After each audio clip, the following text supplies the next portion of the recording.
Yazid কিন্তু মুসলমান, জনগণ কি ও তারই কিছু লোক এসে হোসেন রাদিয়াল্লাহকে বলতেছে অযথা গন্ডগোল করে লাভ কি? আপনারা বলেন তো, আল্লাহর কোরআনের আইন চাই, সৎ লোকের শাসন চাই, এটা কি গন্ডগোল? কিন্তু কিছু কিছু লোক বলতেছে হুজুররা অযথা কোরআন যে ইচ্ছা কাহিনীতে ওয়াজ করবি তা না করে অযথা মানুষকে উস্কানি দেয়। এই একই কথা ইয়াজিদের লোকেরা বলতেছে যে অযথা গন্ডগোল করে লাভ কি? তোমার নানা হলো বিশ্ব নবী, তোমার বাবা হলো বিশ্ব আলেম, তোমার মা হলো খাতুনে জান্নাত, তুমি খালি বসে থাকবা আর যা চাবা ঘরের মধ্যে তাই পাবা। মানে আটশির পীরের লাগাল, বুঝলেন? খালি বসে থাকবি আর বাংলাদেশে সব লোক গরু টরু লিয়ে যায় দিবি। এই ইসলাম, এটাও কিন্তু ইসলাম, ঠিক কিনা বলেন? যে পীর সাহেব ঘরের মধ্যে বসে থাকবে আর মুরিদেরা সব লিয়ে যায় পীর সাহেবকে দিবে।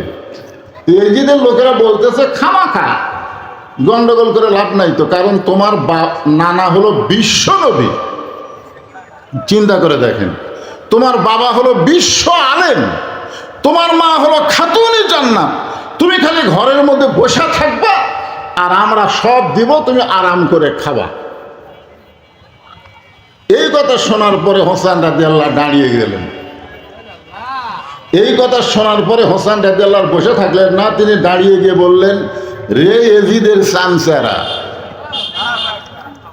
আসলে বলা কি লাগতো, কি বলতেছে? রে ইয়াজিদের চামচারা। এখন বাংলাদেশে কিছু দলের চামচা আছে না নাই? জোরে আছে না নাই?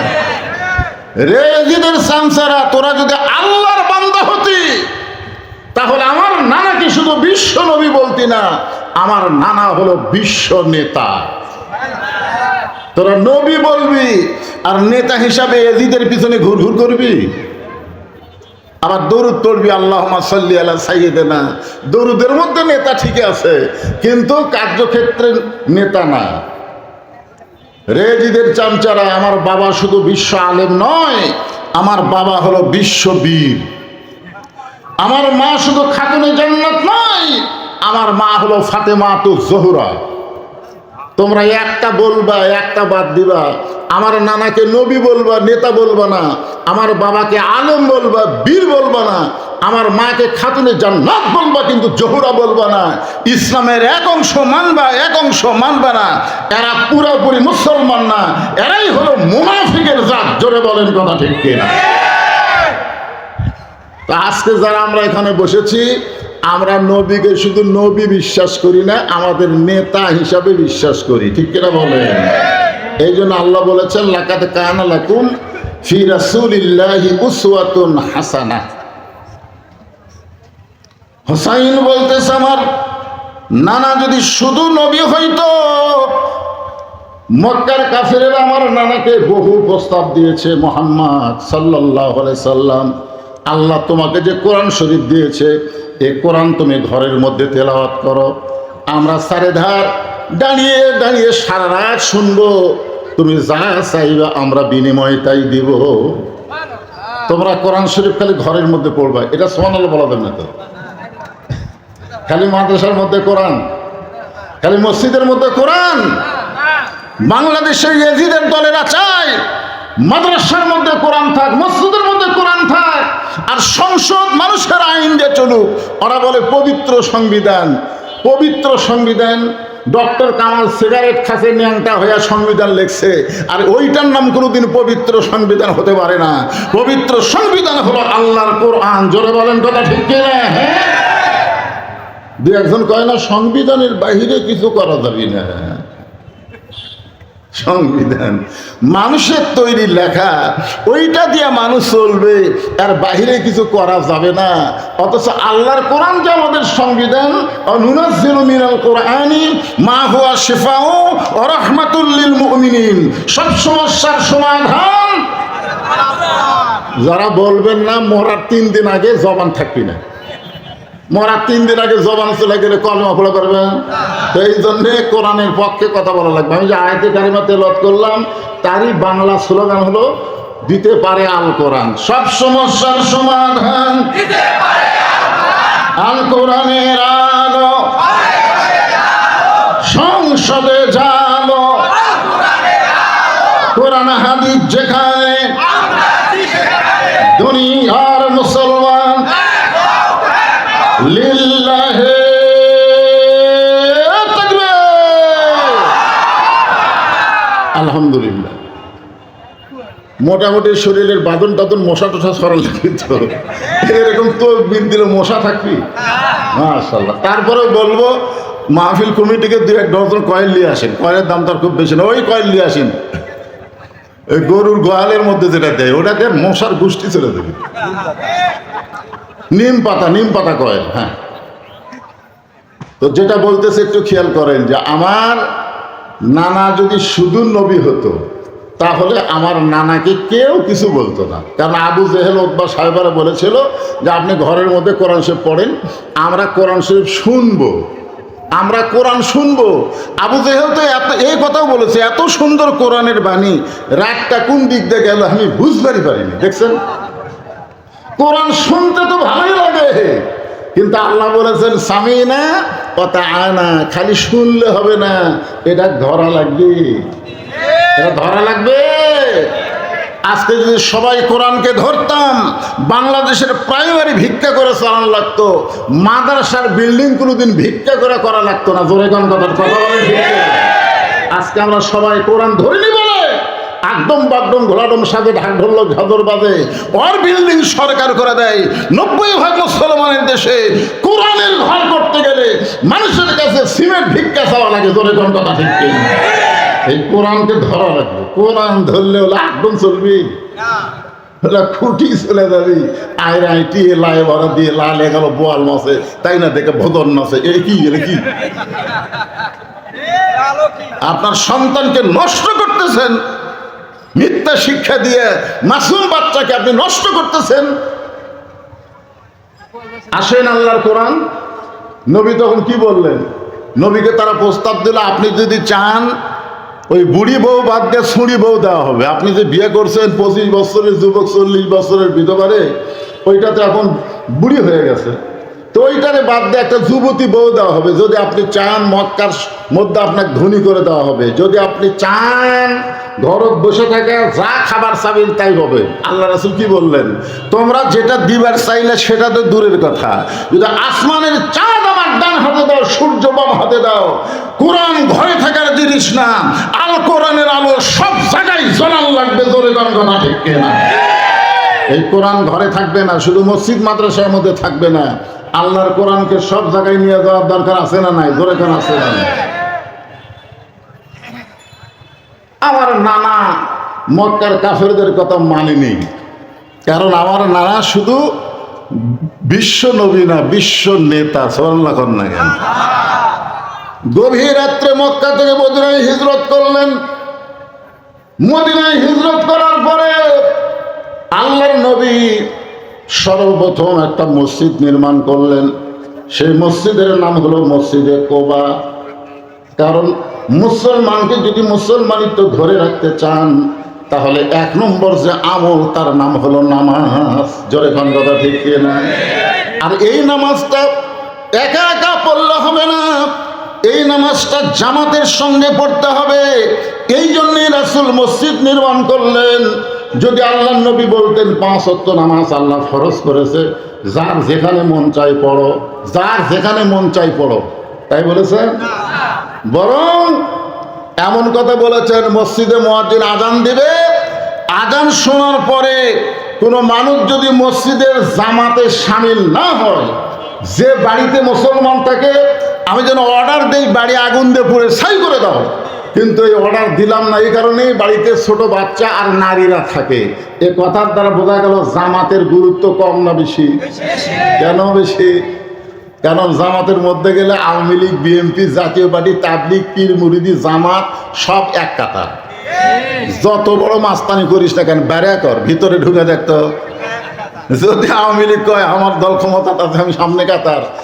বিএনপি যদি কয় আমি বড় দল, আমি দ্বিতীয় কাতার। জাতীয় পার্টি বলতে যে কোনো মতো বিরোধী দল ছিলাম ভাইরে, আমরা তৃতীয় কাতার। আর জামাত যুদ্ধ অপরাধী, আমরা চতুর্থ কাতার। এইরকম কোনো কাতার আছে? বরং অনেক সময় দেখা যায় ইমাম যদি না আসে, তখন জামাত ইসলামেরই একজন লোককে বলে ভাই সামনে যা রে, সামনে যা। আওয়ামী লীগই বলে বলে সামনে যা, কারণ এই জায়গার নেতাগিরি আমরা করতে পারি না। মসজিদের নেতাগিরি যারা করতে পারবে না, সমাজেও তারা নেতৃত্ব দিতে পারবে না। ধরে গন্ধটা ঠিক না? কারণ মসজিদের নেতাগিরি করতে গেলে কি হয়, কি হয় দেখেন, একটা ঘটনা শোনেন। গোটা বাংলাদেশের মতন 96টা দেশের খলিফা, বাংলাদেশের মতন কয়টা? 96টা দেশের খলিফা হযরত ওমর মসজিদের মধ্যে মেম্বরে দাঁড়িয়ে খুতবা দিচ্ছেন। দেখেন মসজিদের নেতাগিরি করলে কি হয়। দাঁড়িয়ে খুতবা দিচ্ছেন, মাঝখান থেকে এক মুসল্লি দাঁড়িয়ে বলতেছে, আমিরুল মুমিনিন আপনার খুতবা শুনবো না। ওমর ফারুক বললেন, আমার অপরাধ কি? বলে, আপনার অপরাধ হলো হামাকর খাটো পাঞ্জাবি দিয়া আপনি লম্বা জুব্বা পরছেন। কি কন? মসজিদে আপনার ডান পাশে একজন দাঁড়াচ্ছে, উনি সুদ খায়। আপনার ডান পাশে নামাজ পড়তে তুই সুদ খায়। সালাম ফেরানোর সাথে সাথে আর হাত ধরে বললেন, কে রে ভাই, তুই যে আমার পায়ের গোড়ালির সঙ্গে গোড়ালি মিল করে নামাজ পড়লি, তুই যে সুদ খাস। আর যেই কষে তুই তখন কি করবি? খালি কবি মসজিদ না হলে, খালি মসজিদ না হলে তো সাইজ কম নেবে, কিন্তু আল্লাহর ঘর মিথ্যা বলা যাবি না ভাই। আসলেই খাই, আসলেই খাস। 1 টাকা খাস, মায়ের সঙ্গে 42 বার জিনা করার গুনাহ হয়। সুদ খাবো? সুদ যদি খাস মসজিদে ঢুকিস না, আর মসজিদে ঢুকলে সুদ খাবি না। কোনটা করবি কর। কেন থাকতে বলবে, আজ থেকে আর সুদ খাবো না, কারণ মসজিদ আইন চলে কার? সবাইকে খাটো পাঞ্জাবি দিয়ে আপনি লম্বা জুব্বা পরে খুতবা দিচ্ছেন। যতক্ষণ পর্যন্ত আপনার জুব্বা কেমনে লম্বা হলো এটা না বলবেন, ততক্ষণ পর্যন্ত আপনার খুতবা আমরা শুনবো না। ওমরের চোখ দিয়ে দর দর করে পানি পড়তেছে। এমন সময় আব্দুল্লাহ ইবনে ওমর ফারুকের পাশে গিয়ে বলতেছে, রে নবীর সাহাবীরা, তোমরা খাটো পাঞ্জাবি হলেও তো তোমরা নতুন পোশাক পরে নামাজ পড়তে আইছো, কিন্তু আমার দিকে তাকায় দেখো, আমার পরনে নতুন কোনো কাপড় নাই। ওসমান গনি বলে, আব্দুল্লাহ, আজকে জুমার দিনে তুমি নতুন কাপড় না পরে তুমি পুরাতন কাপড় কেন পরলে? আব্দুল্লাহ বলতেছে, আমি যদি আজকে নতুন কাপড় পরতাম তাহলে আমার বাবার জুব্বা লম্বা হতো না। দুনিয়ার সবাই যখন ঘুমাইছে তখন আমার বাবা চুপি চুপি আমার দরজায় গিয়ে ডাকতেছে, আব্দুল্লাহ। আব্দুল্লাহ বলে, আমি দরজা খুলে তাকায় দেখি বাবার হাতে একটা পাঞ্জাবি। আমি আশ্চর্য হয়ে বললাম, বাবা, বাইতুল মাল থেকে আমার একটা পাঞ্জাবি দিছে, আর একটা গভীর রাত্রে দিবার আইছেন। সঙ্গে সঙ্গে ওমর ফারুক আল্লাহর কোরআন তেলাওয়াত করলেন, ইন্নাল্লাহা ইয়ামুরুকুম আন তুআদ্দুল আমানাতি ইলা আহলিহা ওয়া ইযা হাকামতুম বাইনান নাস আন তাহকুমু বিল আদল। আব্দুল্লাহ রে, একটা পাঞ্জাবি পাইছিস, আর একটা দিবার আসিনি বাবা, এইটা আমার ভাগে পড়েছে। এখন তুই বল, এই খাটো পাঞ্জাবি পরে আমি কেমনে খুতবা দেই? তোর পাঞ্জাবিটা আমাকে দান করে দে। আব্দুল্লাহ বলে, গভীর রাত্রে আমার পাঞ্জাবি আমার বাবাকে দান করে দিয়া বাবার পিছনে পিছনে রওনা দিলাম। বাবা ঘরের মধ্যে ঢুকে তার পাঞ্জাবি আমার পাঞ্জাবি একত্র করে বাবা লম্বা জুব্বা পরে খুতবা দেয়। এখন বলো, বাবার খুতবা শোনা যায় কি না যায়?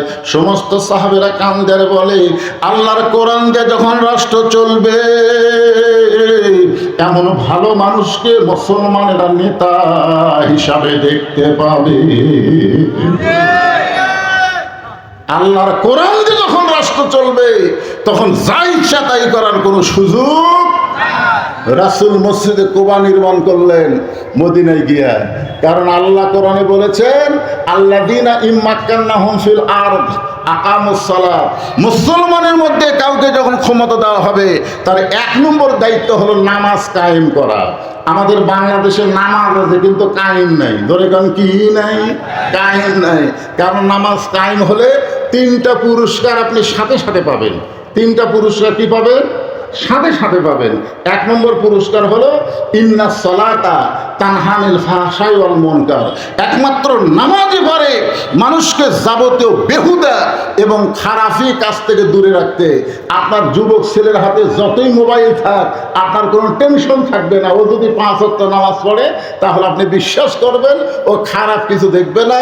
খারাপ কিছু দেখতে গেলেই ওর ঈমান বলবে, কেউ না দেখলেও আমার আল্লাহ দেখতেছে। ধরে কোন কথা ঠিক কিনা? হ্যাঁ, আজকে যুবকদের হাতে মোবাইল, ওরা যদি বেনামাজি নামাজি হয় এদের চরিত্র ধ্বংস হয়ে যাচ্ছে, এদের যৌবন নষ্ট হয়ে যাচ্ছে। এই জন্য আগে আমাদের বাংলাদেশে কোরআনের শাসন আসলে নামাজ কায়েম হবে। জোরে কোন কথা ঠিক কিনা? ফালিয়াবুদু রাব্বা হাযাল বাইত, ওই ঘরের মালিকের যদি গোলামি করো, নামাজ পড়ো, সঙ্গে সঙ্গে তোমাদের দুইটা পুরস্কার দেওয়া হবে। আল্লাযী আত'আমাহুম মিন জু'ইন ওয়া আমানাহুম মিন খাউফ, তোমাদের রিজিকের কোনো পেরেশানি করা লাগবে না, কখনো মনে করা লাগবে না আমেরিকা ভারত, ভারত আমেরিকা নয়, মুসলমানের রাজ্জাক হচ্ছে আমার আল্লাহ। জোরে কোন কথা ঠিক কিনা? আসমান থেকে রিজিক দেওয়ার মালিক কে? আর দুই নম্বর হলো আতাহুম মিন জু'ইন ওয়া আমানাহুম মিন খাউফ, তোমাদের কোনো ভয় করা লাগবে না। ওরা বোমা বানাচ্ছে, ওরা পারমাণবিক বোমা বানাচ্ছে, ওরা অস্ত্র বানাচ্ছে, ভারত থেকে বলতেছে তিন দিকে ভারত, একদিকে সাগর, মাঝখানে বাংলাদেশ। আমরা যদি আক্রমণ করি বাংলাদেশ একদিনের মধ্যে শেষ করে দেব। আমরা বলি তোদের অ্যাটম থাকবে, হাইড্রোজেন থাকবে, নমরুদের আগুনের মতন জ্বলবে ঠিকই, ইব্রাহিমকে জ্বলাবার পারবে না। জোরে কার কথা ঠিক কিনা? তোদের বম থাকবে, বাংলাদেশে পড়বে ঠিকই, কিন্তু আল্লাহ হুকুম দিবে ফুটিস না। জোরে কার কথা ঠিক কিনা? মুসলমান, আমরা মুসলমান ভাইজান, এই জন্য খুব খেয়াল করেন। রাসূল মদিনায় গিয়ে মসজিদ নির্মাণ করলেন। এক সময় বদরের যুদ্ধ হলো, রাসূল মাথার টুপি খুললেন, গায়ের জুব্বা খুললেন, রাসূল ঘরের মধ্যে গিয়ে সৈনিকের পোশাক করলেন, মাথায় হেলমেট দিলেন। বাইরে এসে বলতেছে, আলী আমার কোমরের বেল্টটা একটু টাইট করে দাও তো। তো হযরত আলী কোমরের বেল্ট বুঝতেছেন তো? আপনারা বলেন তো, দুনিয়াবি কাজ কাম করতে গিয়া মাজার গামছা যত জোরে বাঁধবেন কাম তত মজা লাগে না? আর লুঙ্গি যদি ফাঁসফাঁসা থাকে, খালি বাবা কি একশো ঝামেলা হয়। একটা গামছা খালি সেটে বাঁধলে কোদাল মারতেছেন, কি করতেছেন। তো জিহাদের ময়দানে গেলে কোমরের বেল্ট টাইট হওয়া লাগবে। এই কারণেই বলতেছে আলী কোমরের বেল্টটা টাইট করে দাও। হযরত আলী যখন টাইট করতেছে, আবু বকর বলতেছে, ইয়া রাসূলুল্লাহ আপনি আল্লাহর নবী। রাসূল বললেন, আমি আল্লাহর নবী এটাও যেমন ঠিক, আজকে বাতিলের বিরুদ্ধে হকের পক্ষে বদরের ময়দানে আমি হব সেনাপতি। তার মানে বোঝা গেল আমাদের নবী খালি নবী না, আমাদের নবী বাতিলের বিরুদ্ধে হকের পক্ষে সেনাপতি। আমরা শুধু নবীর উম্মত হয়ে দাবি করলে হবে না, বাতিলের বিরুদ্ধে আমাদেরকেও সেনাপতি সৈন্যের মতো দাঁড়াতে হবে। আপনার সামনে যা ইচ্ছা তাই করবে, আর আপনি নাউজুবিল্লাহ কয়ে বাড়ি দিবেন। নাউজুবিল্লাহ, খাড়া হয়ে পেশাব করতেছে, বুড়া দেখে এসে মসজিদে বলতেছে নাউজুবিল্লাহ, নাউজুবিল্লাহ। দেশ গেল, আর এক মুরব্বি কয়, কি হয়েছে? অমুকের বেটা দেখলাম খাড়া হয়ে পেশাব করতেছে। কয় নাউজুবিল্লাহ। কে নাউজুবিল্লাহ বলছে? জায়গা মতো কও।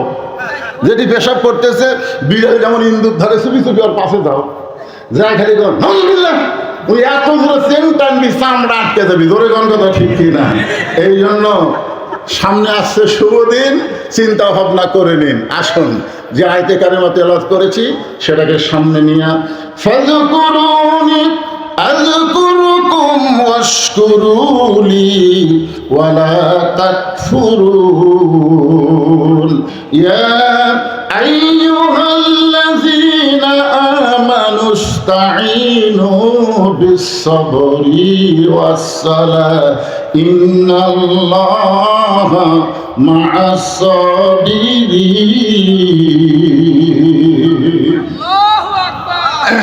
আল্লাহ বলতেছে, তোমরা আমার জিকির করো, আমিও তোমাদের জিকির করব। তোমরা আমার শুকর গুজারি বান্দা হও, তোমরা কুফরি করো না। রে আমার ইমানদার বান্দারা, আমার কাছে যদি কিছু পাবার চাও, কিছু যদি তোমরা চাও, আস্তাইনু যদি তোমরা কিছু পাবার চাও, তাহলে বিসবরি ওয়াস সালাহ, ধৈর্য আর নামাজের ভিতর দিয়া চাও। যে আয়াতে কারিমা পড়লাম তার বাংলা অর্থ আপনাদের শোনাই দিলাম। এখন আসেন, হুসাইন বলতেছে, আমার নানা শুধু বিশ্ব নবী না, আমার নানা হলো বিশ্ব নেতা। যেরকম বিশ্ব নেতা, যে দিকে যাবেন সেই দিকে আমাদের নবী আছে না নাই? যেরকম আছে না নাই? আপনি দেখেন তো বাংলাদেশের যত নেতা আছে, এইগুলো নেতা দেখবেন বাহিরে ভালোই নেতা, কিন্তু বউয়ের কাছে ভালো না। একদিন নবীর 9টা বউ, একটা বউ না, একই টাইমে নবীর 9টা বউ ছিল। 9টা বউ একত্র হয়ে নবীকে বলল, নবী গো, আমাদের 9 জন বিবির মধ্যে আপনি সবচাইতে বেশি ভালোবাসেন কাকে?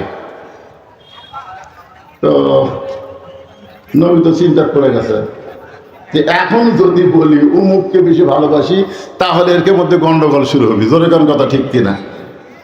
তো আল্লাহ রাসূল বললেন, এমন এক কঠিন প্রশ্ন করছো যেটা আজকে আমি বলতে পারবো না, এটা আগামীকাল সকালে বলবো। এই কথা নবী বলে বউদেরকে বললেন, তোমরা যাও। রাত যখন গভীর হয়ে গেছে, নবীর চোখে তার ঘুম নাই, কারণ সকালে তো বলা লাগবে। এখন নবী এক টোকরা খেজুর নিয়ে আয়েশার ঘরে গিয়ে বলতেছে, আয়েশা বলে, হুজুর আমি জানি আপনি আমাকেই বেশি ভালোবাসেন। রাসূল বলে, ভালোবাসার কথা বলবো সকালে, এখন তোমাকে 2টা খেজুর দিলাম, তুমি যেন কাউরে কইও না। হাফসার ঘরে ডাক দিয়ে বলতেছে, হাফসা তোমার 2টা খেজুর দিলাম, তুমি যেন কাউরে কইও না। ময়মুনার ঘরে ডাক দিয়ে বলতেছে, তোমার 2টা খেজুর দিলাম, তুমি যেন কাউরে কইও না। উম্মে সালমার ঘরে ডাক দিয়ে বললেন, তোমার 2টা খেজুর দিলাম, তুমি কাউরে কইও না। জয়নাবের ঘরে ডাক দিয়ে বললেন, তোমার 2টা খেজুর দিলাম, কাউরে কইও না। প্রত্যেকটা বিবির ঘরে যায় 2টা করে খেজুর দিলেন, আর শর্ত দিলেন কাউরে যেন কইও না। পরদিন সকালবেলা 9 বউ ধীরে ধরে বলতেছে, হুজুর এখন বলেন কাকে সবচাইতে বেশি ভালোবাসেন? আল্লাহ রাসূল বললেন, গত রাত্রে যাকে 2টা খেজুর দিছি তাকে সবচাইতে বেশি ভালোবাসে। সব বউ খালি মাথা ঝোঁকায় আর কেন। তাহলে স্বামী হিসাবে আমাদের নবী কয় নম্বর? আমার বাবা হিসাবে কয় নম্বর? নানা হিসাবে কয় নম্বর? গরিব হিসাবে কয় নম্বর? আবার খাদিজার কাছে যদি শোনেন তাহলে একজন কর্মচারী হিসাবেও নবী ছিলেন 1 নম্বর। সব দিকে নবীকে 1 নম্বরে পাওয়া গেছে, যার কারণে আল্লাহ বলেছেন, লাকাদ কানা লাকুম ফি রাসূলিল্লাহি উসওয়াতুন হাসানা। সফলতা যদি অর্জন করতে চাও তাহলে দুনিয়ার সবাইকে বাদ দিয়া মুহাম্মদ রাসূলকে তোমাদের আদর্শের নেতা হিসাবে গ্রহণ করে না। তাহলে আমাদের আদর্শের নেতার নাম কি? মুহাম্মাদুর রাসূলুল্লাহ সাল্লাল্লাহু আলাইহি সাল্লাম। হোসাইন বলতেছে, রে ইয়াজিদের সামসারা, আমার বাবা যদি শুধু বিশ্ব আলেম হতো তাহলে বিশ্ব বীরকে। তোমরা শুধু বলতেছো হোসাইন তোমার বাবা হলো বিশ্ব আলেম, আমার বাবা শুধু বিশ্ব আলেম নয়, আমার বাবা হলো বিশ্ব বীর। সুবহানাল্লাহ। আপনাদেরকে আমি বলতেছি, হযরত আলী কি শুধু আলেমই ছিল? আলেম হিসাবে কেমন ছিল? একদিন সাহাবীদেরকে নিয়ে রাসূল খাওয়া দাওয়া করতেছেন, খুরমা খেজুর। তা আল্লাহ রাসূল হযরত আলীর ইলম পরীক্ষা করার জন্য খুরমা খেজুর খাচ্ছে আর বিচিটা খফ করে আলীর সামনে রাখতেছে। খেজুর খাচ্ছে আর বিচি রাখতেছে আলীর সামনে। এক সময় খেজুর খাওয়া শেষ হলে রাসূল বললেন, সাহাবীরা দেখো আমার আলীর পেটে এত খিদা লাগছে, একলাই কতগুলো খেজুর খাচ্ছে, মুখের সামনে বিচির ঠিক। হযরত আলী দাঁড়িয়ে বললেন, আসলেই তাই, আমার পেটে একটু খিদা বেশি লাগছে। কিন্তু আপনাদের কাছে আমার প্রশ্ন হলো, খিদা কার বেশি, যে বিচি বার করে খায় না বিচি সহ খায়? দেখো নবীর সামনে একটা বিচিও নাই, তার মানে এত খিদা লাগছে, বিচিটা যে বার করবি এটাই উপায় না। সঙ্গে সঙ্গে রাসূল বললেন, আনা মাদিনাতুল ইলমি ওয়া আলী বাবুহা, আমি হচ্ছে ইলমের শহর, আলী হচ্ছে তার দরওয়াজা। জোরে কান সুবহানাল্লাহ। তাহলে জ্ঞানের দিক দিয়ে রাসূল বলেছেন, আমার 4 জন সাহাবী 1 নম্বর। নরমে 1 নম্বর হলো আবু বকর, গরমে 1 নম্বর উমর, সম্পদে 1 নম্বর ওসমান, আর জ্ঞানে 1 নম্বর আলী। তাহলে এলিদের সামসারা কি বলতেছে? তোমার বাবা হলো সবচাইতে বড় জ্ঞানী। শুধু জ্ঞানী স্বীকার করেছে, কিন্তু তোমার বাবা সবচাইতে বড় বীর এই কথাটা স্বীকার করে নাই। কেন? হযরত আলী যে বড় বীর ছিলেন এই ব্যাপারে কি সন্দেহ আছে নাকি? তার ডিগ্রি হলো, ম্যাক করলে বৃষ্টি হবে না তো? হবে না, আলহামদুলিল্লাহ। আল্লাহ আজকে রাত 12টা পর্যন্ত এই এলাকায় বৃষ্টি দিও না আল্লাহ। সবাই বলেন আমিন। সবাই বলে আল্লাহুম্মা আমিন। কয়দিন হলে যে বৃষ্টি হচ্ছে, আমার ভাই আমার কানে কানে বলতেছে আসমানে কঠিন ম্যাক করছে, তো একটু চাদরটা দেন। তো চাদর কালেকশন করতে কয় মিনিট লাগবে? কম না না, ওয়াজ তো আমি কোরআন আমার সামনে, আপনার বসে থাকলে আমি উঠে যাবো, সেই বক্তা আমি না। আপনার হক ছিলেন না, এ করে না, ছিলেন কি ছিলেন না? তো ছিলেনই তো, তো আপনার বসে থাকবে না, আমি উঠে চলে যাবো, সেই বক্তা আমি জানি। কেবল ওয়াজ সাইজ করতেছি, ইতিমধ্যে কানে কানে বলে দিচ্ছে, চাদর পাটির, চাদর পাটির তাড়াতাড়ি নামো। ভাইজান আপনাদের কাছে ছেলেরা গেলে 10 টাকা, 20 টাকা, 50 টাকা, 100 টাকা দিবেন, আল্লাহর রাস্তায় ফাঁকি দিবেন না, দিবেন যাই পারেন দিবেন। কারা কারা দিবেন একটু হাত তোলেন তো দেখি। যারা যারা দিবেন, এই 10 টাকা নয় আপনাদের কাছে, হাত তোলে না কে? এই কে তুলো না হাত রে?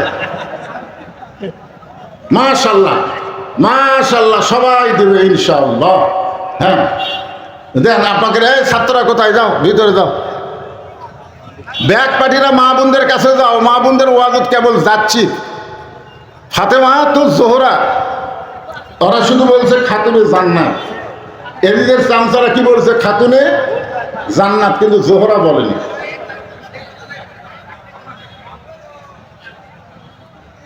কুলিহারের হাফিজুর রহমান 2 বস্তা সিমেন্ট ছোট ভাইয়ের জন্য দোয়া চায়, ছেলের জন্য দোয়া প্রার্থী।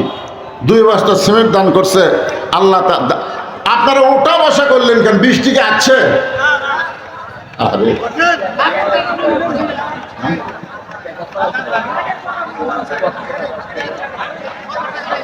আপনারা 10 টাকা করে দিবেন না? বসে থাকেন, সবার দেওয়া লাগবে না তো, বসেন। বৃষ্টি আসবে কেন? আর বৃষ্টি আসলে কি হবে? কোরআনের মাহফিলে যেই দেহ বৃষ্টির বাড়িতে ভিজে যাবে, ওই দেহের জন্য আল্লাহ জাহান্নামকে হারাম করে দিতে পারে। জোরে করে বাড়িতে পারে না। আল্লাহ একটা ওসিলা তালাশ করবে। হেঁটে হেঁটে বাড়ি যাচ্ছেন, যাওয়ার মধ্যে আল্লাহ সাইজ করবে, বাড়িতে না যায় আপনাকে হাসপাতালে যাওয়া লাগবে। জোরে করে কথা ঠিক না? এই যে যারা ওয়াজাতে উঠে যাচ্ছেন, আল্লাহ পারে না? জোরে করে আল্লাহ পারে না? কত ভালো মানুষ নিয়ত করে বের হয়, রাস্তার মধ্যে কাট হয়, তখন হাসপাতালে যাওয়া লাগে। তা হাসপাতালে না যায় এটি বসে থাকে। ছেলেরা নামছে, ব্যাগলে কাকু দেখা যায় না রে। আমিনুল ভাই কি কয়ে গেল? একটাও তো নামিনি। ওই ব্যাগেলা কি করতেছে? ওই ব্যাগেলা কি করে? ওই যে ব্যাগেলা।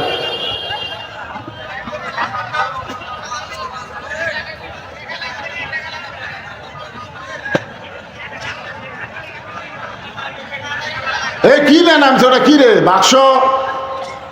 এক জায়গায় 2 জন কেন? পিছন দিকে যাও, পিছন দিকে যাও।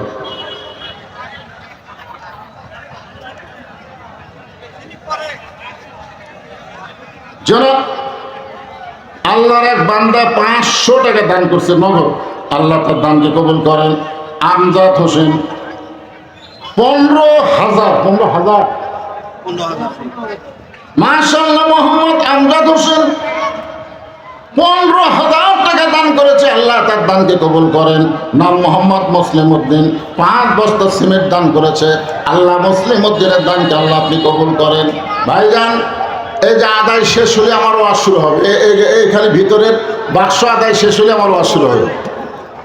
আমার মায়ের জন্য, মায়ের জন্য মাশাআল্লাহ, মায়ের জন্য বাপের জন্য দান করেছে। আল্লাহ তোমার বান্দা, আল্লাহ বাপমার কবরকে জান্নাতের টুকরা বানায় দেন। আল্লাহুম্মা আমিন। একটু জিকির। যারা গেছে চলে যাক, অসুবিধা নাই। ধানের মধ্যে চিটা পাতান থুয়া লাভ কি? শোনেন, ধানের মধ্যে চিটা পাতান থুয়া লাভ আছে? তো চিটা পাতান চলে গেছে। আপনারা একটু আগে আসেন তো, সামনে আগে আসেন। এই যারা ডাঙা আছেন এই সুযোগ আপনারা বসেন, একটু জিকির করেন। লা ইলাহা ইল্লাল্লাহ, লা ইলাহা ইল্লাল্লাহ, লা ইলাহা ইল্লাল্লাহ। নাম হলো মুসাম্মাদ জোসনা খাতুন। 1 ব্যাগ সিমেন্ট দান করেছে আল্লাহ। জোসনার দানকে আল্লাহ আপনি কবুল করে নেন। আল্লাহুম্মা আমিন। মোসাম্মদ শাবানা 550 টাকা দান করেছে। মা শাবানার দানকে আল্লাহ আপনি কবুল করেন। আল্লাহুম্মা আমিন। নাম হলো আবুল হোসেন 1 ব্যাগ সিমেন্ট দান করেছে। আবুল হোসেনের দানকে আল্লাহ আপনি কবুল করেন। নাম হলো আব্দুল জব্বার 1 বস্তা সিমেন্ট দান করেছে। আব্দুল জব্বারের দানকে আল্লাহ আপনি কবুল করেন। ভাইজান মাদ্রাসাতে আপনারা দেখতেছেন, সবাই একটু দেন, আল্লাহর রাস্তায় সিমেন্ট দেন, রড দেন, নগদে। আল্লাহ তোমার এক বান্দা আব্দুল খালেক কবিরাজ 500 টাকা দান করেছে। আল্লাহ তার দানকে কবুল করেন। ইমদাদুল কনইল 20 কেজি ধান দান করেছে। আল্লাহ কবুল করেন। তমিজ মল্লিক 20 কেজি ধান দান করেছে। আল্লাহ তার দানকে আল্লাহ আপনি কবুল করে নেন। আল্লাহুম্মা আমিন।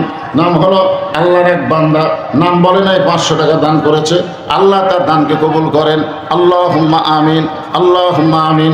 আল্লাহ তোমার এক বান্দা জাবেদ 500 টাকা দান করেছে কাঠখড়ি থেকে এসে। আল্লাহ জাবেদের দানকে আল্লাহ আপনি কবুল করেন। আল্লাহুম্মা আমিন। এই ইয়ার আদায় হলে, 500 আদায় হলে আমাকে একটু সংকেত দিবে, আমি ওয়াজ চলে দেবো। আদায় শেষ হলি। নাম হলো মোহাম্মদ শেহাব, 1 বস্তা সিমেন্ট দান করেছে, আল্লাহ দানকে কবুল করেন। শাহানুর ইসলাম 1 বস্তা সিমেন্ট দান করেছে, আল্লাহ তার দানকে কবুল করেন। আল্লাহুম্মা আমিন। কবুল করো, কবুল করো। মোদের কামনা দানকারীকে দিবেন জান্নাত, আল্লাহ নিরাশ করবেন না। একটু জিকির করেন লা ইলাহা ইল্লাল্লাহ, লা ইলাহা ইল্লাল্লাহ। আল্লাহর এক বান্দা 500 টাকা দান করছে, আল্লাহ দানকে কবুল করেন। আরেকজন 100 টাকা দান করছে, আল্লাহ দানকে কবুল করেন। আল্লাহ তোমার একজন বান্দা আঙ্গুর দান করেছে, 1 বস্তা সিমেন্ট, আল্লাহ দানকে কবুল করেন। আল্লাহুম্মা আমিন। অনেক সিমেন্ট লাগবে, 10 বস্তা 20 বস্তা, যে যা পারেন আল্লাহর রাস্তায় একটু দান করবেন ভাই। আল্লাহর একজন বান্দা 100 টাকা দান করেছে, আল্লাহ তার দানকে কবুল করেন। আল্লাহুম্মা আমিন। 610 টাকা আল্লাহর এক বান্দা দান করেছে মা বাবার জন্য, দোয়া চাইয়া 610 টাকা দান করেছে, আল্লাহ দানকে কবুল করেন। আল্লাহর একজন বান্দা 520 টাকা দান করেছে, আল্লাহ তার দানকে কবুল করেন। আর একজন 50 টাকা দান করেছে, আল্লাহ কবুল করেন। আল্লাহুম্মা আমিন। হ্যাঁ, যারা দান করবেন তারা দান করতে থাকেন। স্লিপ লিখতেছে কোন জায়গায়, এক জায়গায় স্লিপ লেখার জন্য লোক থাকা দরকার, সেখানে জায়গায় তারা স্লিপ করবে আর এখানে দিবে, অসুবিধা নেই। আর ওয়াজ চলতেই থাকবে। লষ্ট কি ওয়াজ, কি লষ্ট? মিন শাররিল ওয়াসওয়াসিল খান্নাস। শোনেন, সবচাইতে বড় ওয়াজ কি? যারা দান করলো। দান করা মানে আখেরাতকে বিশ্বাস করা। আর আখেরাতের প্রতি বিশ্বাস না থাকলে দুনিয়া, খালি দুনিয়া দুনিয়া করে কোনো লাভ হবে না। তো আল্লাহ কোরআনে বলেছেন, বাল তুসিরুনাল হায়াতাদ দুনিয়া ওয়াল আখিরাতু খায়রুম ওয়া আবকা। এই মাদ্রাসা সরকার কোনো টাকা দিবে না, যে বিল্ডিং এর কলম তুলে থছে, বিল্ডিং এর ছাদ আপনাকে করে দেওয়া লাগবে, বুঝলেন না? মাশাআল্লাহ। কে ভাই রে, কাছে থাকলে হাতের সাথে হাত লাগাতাম ভাই আমার, শোনো কলজা ভাই রে। আল্লাহর একজন বান্দা 1000 টাকা দান করেছে, আল্লাহ তার দানকে কবুল করেন। আল্লাহুম্মা আমিন। আল্লাহ কোরআনে বলেছেন, ইকরা বিইসমি রাব্বিকাল্লাযী খালাক। প্রথমেই রাসূলকে বলেছেন পড়ুন, পড়ুন। রাসূল বলেছেন পড়বো না, পড়বো না। ফেরেশতা জিবরাইল বলেন, কেন পড়বেন না? বলে, পড়তে বললে আমি পড়বো না, আগে জানা লাগবে পড়ার সাইজ কি। সঙ্গে সঙ্গে বললেন, বিইসমি রাব্বিকাল্লাযী খালাক। যে পড়ার মধ্যে আল্লাহ আছে, আল্লাহ। এই কোরআন শরীফের মধ্যে কার পড়া? এটা কার পড়া? আল্লাহর পড়া। আল্লাহর একজন বান্দা 300 টাকা দান করছে, আল্লাহ কবুল করেন। আল্লাহর একজন বান্দা 500 টাকা দান করছে, আল্লাহ কবুল করেন। আর একজন আল্লাহর বান্দা নাম হলো আব্দুর রশিদ, 2 বস্তা সিমেন্ট দান করেছে, আল্লাহ তার দান কবুল করেন। আল্লাহুম্মা আমিন। আপাতত আর দিয়ে না, আমাকে দিয়ে না, একটু ওয়াজ করি। কি করেন? একটু ওয়াজ না করলে মানুষজন আবার কিসের ম্যাক করলো, বৃষ্টি নাই, কিছু নাই।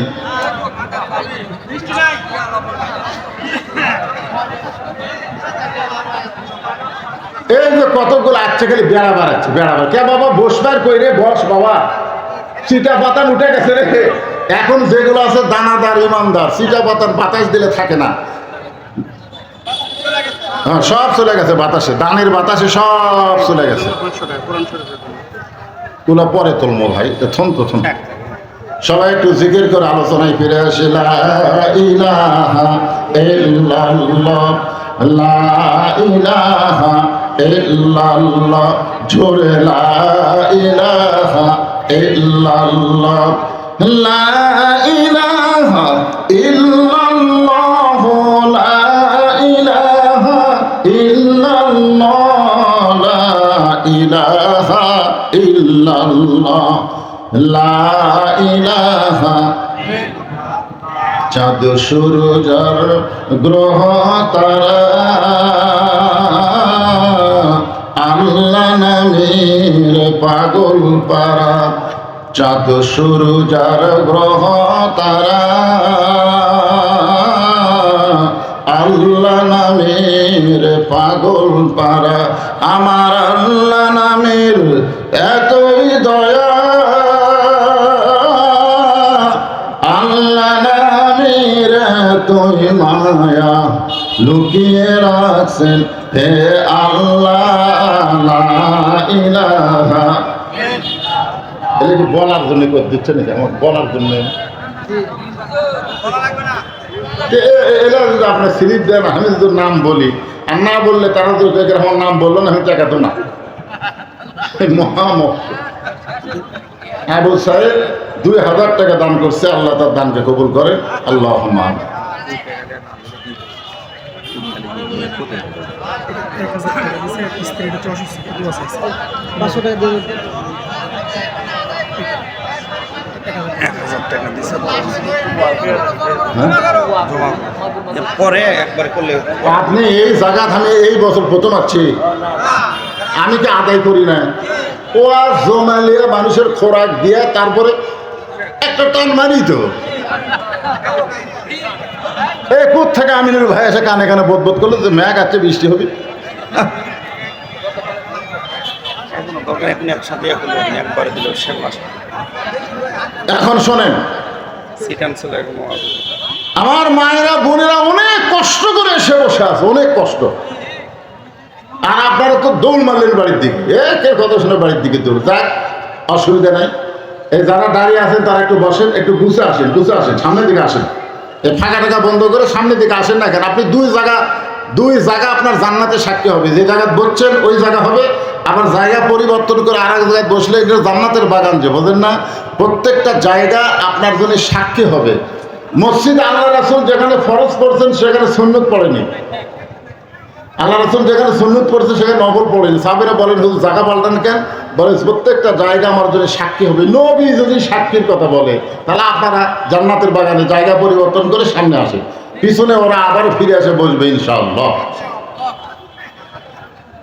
হুসাইন রাদিয়াল্লাহু কি বলতেছেন? আমার বাবা শুধু বিশ্ব আলেম না, আমার বাবা হলো বিশ্ববীর। যে বীর সম্পর্কে ইসলামে বলা হয়েছে আলী আসাদুল্লাহিল গালিব। আলী হচ্ছে ইসলামকে গালিব করার ব্যাপারে আল্লাহর সিংহ। সুবহানাল্লাহ বলেন। আপনারা বলেন তো, প্রত্যেকটা আলেমকে বীর হওয়ার দরকার আছে না নাই? আজকে প্রত্যেকটা মসজিদের ইমাম যদি বীরের ভূমিকা পালন করত, অনেক আগে বাংলাদেশে কোরআনের আইন চালু হইতো। জোরে কোন কথা ঠিক কিনা? কিন্তু আলেমগুলা জিম্মি হয়ে গেছে, আলেমগুলা এখন এক এক রকম হয়ে গেছে, এক এক দল হয়ে গেছে। সব আলেম এক দল না। একজন মুরব্বী বলেছিল, জীবিত ব্যাং কি জানি বললাম মাপা যাবি খান। জীবিত ব্যাং যদি জানি বললাম মাপতে চাও, তোলাই যাবে না, একটা তুলতে আর একটা লাভ মারবে। আলেমরাও সেরকম জীবিত ব্যাঙ্গের মতন একত্র হচ্ছে না। কিন্তু এবার মনে হয় একটু ভাব ভালো বোঝা যাচ্ছে, কারণ গোটা বাংলাদেশ ওয়াজ করতেছি, যা দেখতেছি আল্লাহ পাক যা দেখাচ্ছেন সব দেখা হলো শেষ। আগামীতে আল্লাহর বান্দারা দেখবে কোরআনের বাংলাদেশ। এই যে মানুষের মনের মধ্যে একটা আশা জাগছে যে সারা জীবন শুধু কোরআনের ওয়াজ শুনলাম, কোরআনটা আসলে বাস্তবে কেমন এইটা একটাবার দেখলে কেমন হয়। কারণ বিএনপির একজন নেতা বলেছিল 2001 সাল থেকে 2006 সালে জামাত ইসলামের দুইজনকে আমরা মন্ত্রিত্ব দিয়েছিলাম, 5 বছর পরে মন্ত্রিত্ব যখন চলে গেল তখন তাদের পিছনে অনুবীক্ষণ যন্ত্র দিয়ে খোঁজা হলো, 1 টাকার দুর্নীতি পাওয়া গেল না। তার মানে বোঝা গেল আল্লাহর কোরআন দিয়ে যারা রাষ্ট্র চালাবে তারা কোনোদিন দুর্নীতি করবে না, তারা কোনোদিন বাংলাদেশের টাকা বিদেশে পাচার করবে না। বাংলাদেশ থেকে 2,40,000 কোটি টাকা এই বাংলাদেশ থেকে পাচার করেছে আওয়ামী লীগ সরকার। ওই টাকা যদি বাংলাদেশে থাকতো, আমাদের বাংলাদেশ সোনার বাংলাদেশ হয়ে যেত। ধরে কথা ঠিক কিনা? ভাইজান একটু মনোযোগ দিয়ে শোনেন। ইস্তেমার প্রান্তরে আল্লাহর নবী যখন আলোচনা করতেছেন, আলী যে আসাদুল্লাহিল গালিব, এটা বোঝানোর জন্য বলতেছি। ইস্তেমার প্রান্তরে নবী যখন সাহাবীদের সামনে আলোচনা করতেছেন, এমন সময় নবীর চোখ দিয়ে দর দর করে পানি পড়তেছে। ওসমান গনি বলে, ইয়া রাসূলুল্লাহ, এত সুন্দর আলোচনা করতেছেন হুজুর, কিন্তু আপনার চোখ দিয়ে কেন পানি পড়তেছে? আল্লাহ রাসূল বলে, আল্লাহ পাক আমাকে জানাইলো মক্কার সবচাইতে বড় বীর যার নাম হলো আমর, নামটা খেয়াল করবেন, নাম হলো আমর। কাবা শরীফ সে কসম করে বলেছে, কাবা শরীফ সে কসম করে বলেছে, শপথ করে বলেছে, মুহাম্মাদের কাল্লা না কাটা পর্যন্ত আমি দুনিয়ার কোনো খাদ্য খাবো না। দুনিয়ার কোনো খাদ্য খাবো না। সে আমর আমি নবীকে হত্যা করার জন্যে মক্কা থেকে রওনা দিয়েছে, আমি নবীকে হত্যা করার জন্যে। আমরের ব্যাখ্যা হলো প্রতি সন্ধ্যায় 20 কেজি খাবার খায়, প্রতি সন্ধ্যায় 20 কেজি খাবার খায়। আর জিহাদের ময়দানে যায়, সেই তরবারির ওজন হলো 3.5 মণ। 3.5 মণ ওজনের তরবারি নিয়ে জিহাদের ময়দানে যায়। এখন চিন্তা করেন কত বড় বীর, যেই বীরের তরবারির ওজন হলো 3.5 মণ। সেই 3.5 মণ ওজনের তরবারি কাঁধে নিয়ে কাবা শরীফ স্পর্শ করে আমি নবীকে হত্যা করার জন্য রওনা দিয়েছে। এই জন্যই আমার চোখ দিয়ে দর দর করে পানি পড়তেছে।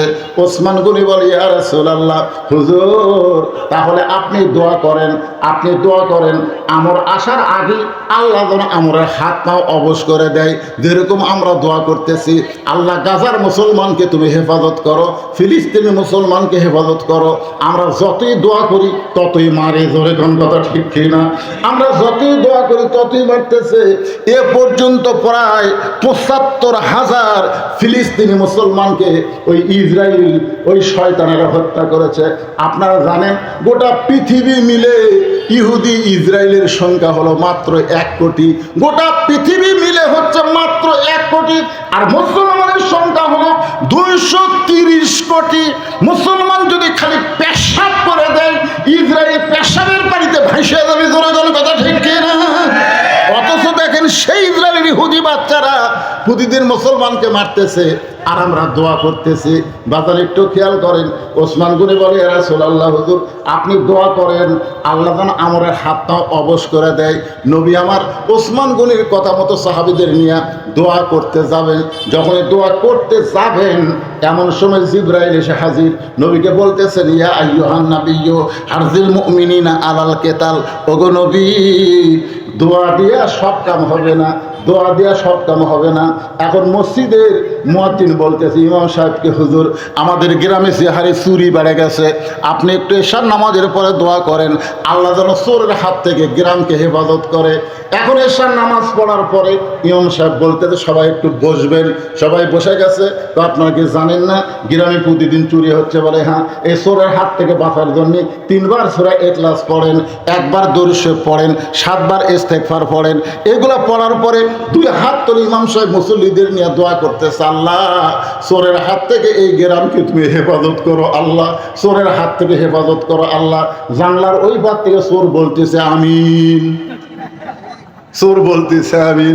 কারণ চোর জানে তোরা দোয়া করে শুয়ে পড় আর আমরা চুরি করবো। কিন্তু ইমাম যদি বলতো সালাম ফিরানোর পরে আজকে তোমরা বসো, আমাদের গ্রামে চুরি হচ্ছে, এর একটা ব্যবস্থা করা লাগবে। নামাজ শেষ করে ইমাম বলতেছে কোন রাস্তা দিয়ে চোর গ্রামের দিকে ঢোকে, প্রত্যেকটা রাস্তায় 5 জন করে 1.5 হাত একটা করে লাঠি নিয়ে তোমরা গোপনে দাঁড়ায় থাকবা। চোর কোন দিক দিয়ে আসে, আসা মাত্র মাজার ওপর বাড়ি বসাবা। আপনারা বলেন তো চোর কে আমিন কবি? তার মানে বোঝা গেল এই 2টা হাত খালি দোয়া করার হাত না, এই 2টা হাত হলো লাঠি ধরার হাত। জোরে কোন কথা ঠিক কিনা? বাংলার মুসলমান দোয়া শিখছে কিন্তু লাঠি ধরা শিখে নেই। এই জন্য আল্লাহ তাআলা জিবরাইলকে পাঠিয়ে দিয়ে বলতেছে, ইয়া আইয়ুহান নাবিয়্যু হারজিল মুমিনিনা আলাল কিতাল। ও গো নবী, এই 2টা হাত খালি দোয়া করার হাত না, এই 2টা হাত হলো কাফিরের বিরুদ্ধে অস্ত্র ধরার হাত। জোরে গান সুবহানাল্লাহ। সঙ্গে সঙ্গে নবী আমার মোনাজাত উপর দিকে না নিয়ে নিচের দিকে নিয়ে গেলেন। সাহাবীরা বললেন, হুজুর আপনি দোয়া শুরু করলেন কিন্তু দোয়াটা এরকম হলো কেন? আল্লাহ রাসূল বললেন, তোমাদের মধ্যে কি এমন কেউ আছো যে মহাবীর আমর আমি নবীর কাছে আসার আগে ওই আমরের কাছে যাবার পারবে?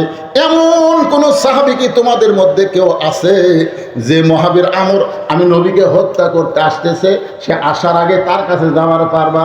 প্রত্যেকটা সাহাবী মাথা নিচু করে চিন্তা করতেছে। প্রতি সন্ধ্যায় 20 কেজি খায়, প্রতি সন্ধ্যায় কয় কেজি খায়? প্রতি সন্ধ্যায় 20 কেজি খায়।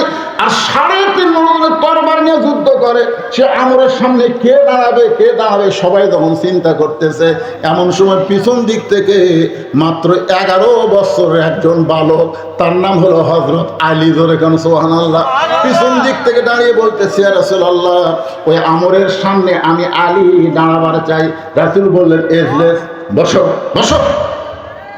কিছুক্ষণ পরে নবী বলতেছে, রে নবীর সাহাবীরা, তোমাদের মধ্যে এমন কি কেউ আছে আছো, ওই আমর আমি নবীর কাছে আসার আগে আমরের সামনে যাবার পারবা? তোমাদের মধ্যে কেউ কে আসো। সঙ্গে সঙ্গে হক আলী দাঁড়িয়ে বললেন, লব্বাইক ইয়া রাসূলুল্লাহ, আমি আমরের সামনে দাঁড়াবার চাই। আল্লাহ রাসূল বললেন, তাহলে আমার কাছে আসো। রাসূলের কাছে যখন হযরত আলী আসলেন, নবী আলীর কপালে চুমাতে বললেন, তুই আমার আপন চাচাতো ভাই। তোর বাবা আবু তালেব যখন দুনিয়া থেকে বিদায় নিছে, তখন আমাকে বলে গেছে, বাবা জন্মের আগে তুমি বাবা হারাইছো। আমাদের নবী কিন্তু জন্মের আগে বাবা হারাইছে। নবীকে তিনি লালন পালন করেছে, তিনি হলেন হযরত আলীর বাবা আবু তালেব। তোর বাবা যখন দুনিয়া থেকে বিদায় নেয়, তখন তোরা দুই ভাই আমার হাতে তুলে দিয়ে গেছে, একটা হলো আলী আর একটা হলো জাফর। তোরা দুই ভাইকে আমি দেখাশোনা করব, আর তুই যখন চলে যাবি তাহলে এটা কেমনে হলো? আলী বলতেছি, ইয়া রাসূলুল্লাহ, একজন কাফেরের বীর এসে আপনাকে হত্যা করবে, আর আমি আলী দূর থেকে দাঁড়িয়ে দেখব। এমন মুসলমান আমি না, দরকার হলে আমি আজ জীবন দিব, কিন্তু আমার নবীর গায়ে কাফেরের অস্ত্র লাগতে দিব না। দরকার হলে জীবন দিব, কিন্তু একটা কাফেরের অস্ত্র আঘাত আমার নবীর গায়ে লাগতে দিব না। সঙ্গে সঙ্গে নবী ডাক দিলেন, ওসমান। ওসমান বলল, লব্বাইক ইয়া রাসূলুল্লাহ। রাসূল বলেন, ওসমান তোমার বাড়িতে কোনো তরবারি আছে? ওসমান বলতেছে, ইয়া রাসূলুল্লাহ, আমার বাড়িতে একটা তরবারি আছে, সেই তরবারি দিয়ে আমি কুরবানি করি, আমি উট জব করি, আমি দুম্বা জব করি। রাসূল বলেন, যাও সেইটাই নিয়ে আসো। ওসমান গনি এক দৌড়ে বাড়িতে গেলেন। বাড়িতে যাওয়ার পরে ওই তরবারিখানা নিয়ে আসলেন। ওটা তরবারি না, ওটা হলো একটা ছুরি, মাত্র 27 ইঞ্চি। জোরে কম কয় ইঞ্চি? ওজন হলো মাত্র 1 কেজি। মাত্র 1 কেজি 27 ইঞ্চি একটা ছুরি। আল্লাহ নবী একটা দোয়া পড়ে আলীর হাতে দিয়ে বললেন, আলী রে, তরবারের সামনে তরবারি নিয়ে দাঁড়াইতে হয়। এই 3.5 মণ ওজনের তরবারি আনতেছে। ইসলামের মুসলমানের কাছে 3.5 ওজনের তরবারি নাই। কাফেরের কাছে অ্যাটম বোমা আছে, হাইড্রোজেন বোমা আছে, আমেরিকার কাছে বড় বড় বোমা আছে, কিন্তু মুসলমানের কাছে এত বড় অস্ত্র নাই। মুসলমানের সঙ্গে আমার আল্লাহ আছে। জোরখান কথা ঠিক কি না? আল্লাহর রাস্তে তোকে সাপোর্ট করে, ওমাইয়া তাওয়াক্কাল আলাল্লাহি ফাহুয়া হাসবুহু, যে আল্লাহর প্রতি তাওয়াক্কুল করে, ভরসা করে, আমার আল্লাহই তার জন্য যথেষ্ট হয়ে যায়। এ আলী, আমি তোকে তসবিহ দিয়ে ফাইনাল দিয়ে পাঠাবার পারতাম, কিন্তু না। আল্লাহ তাআলা বলেছেন, ইয়া আইয়ুহান নাবিয়্যু আরিজিল মুমিনিনা আলাল কিতাল। এই জন্যই তোরে আমি এই ছুরিটা দিলাম, যা তুই আমরের সামনে যা। এই কথা বলার সঙ্গে সঙ্গে হযরত আলী মারতেছে দৌড়। পিছন দিক থেকে নবী ডাকতে বলে, আলী রে, তোকে যাবার কইছি, তুই দৌড়াস কেন? আলী বলতেছে, হুজুর, অনেক আগে আমর আপনাকে হত্যা করার জন্য রওনা দিয়েছে, এখন হেঁটে হেঁটে যদি আমি যাই, আমর আরো অনেক অ্যাডভান্স করবে। ইয়া রাসূলুল্লাহ, আমি দৌড় মারতেছি এই কারণেই, আপনার পবিত্র চেহারা দেখার আগেই আমি আমরকে জাহান্নামে পাঠাবার চাই। লিল্লাহে তাকবীর। আপনার পবিত্র চেহারা দেখার আগেই আমি আমরকে জাহান্নামে পাঠাবার চাই। হযরত আলী এক দৌড় মারলেন।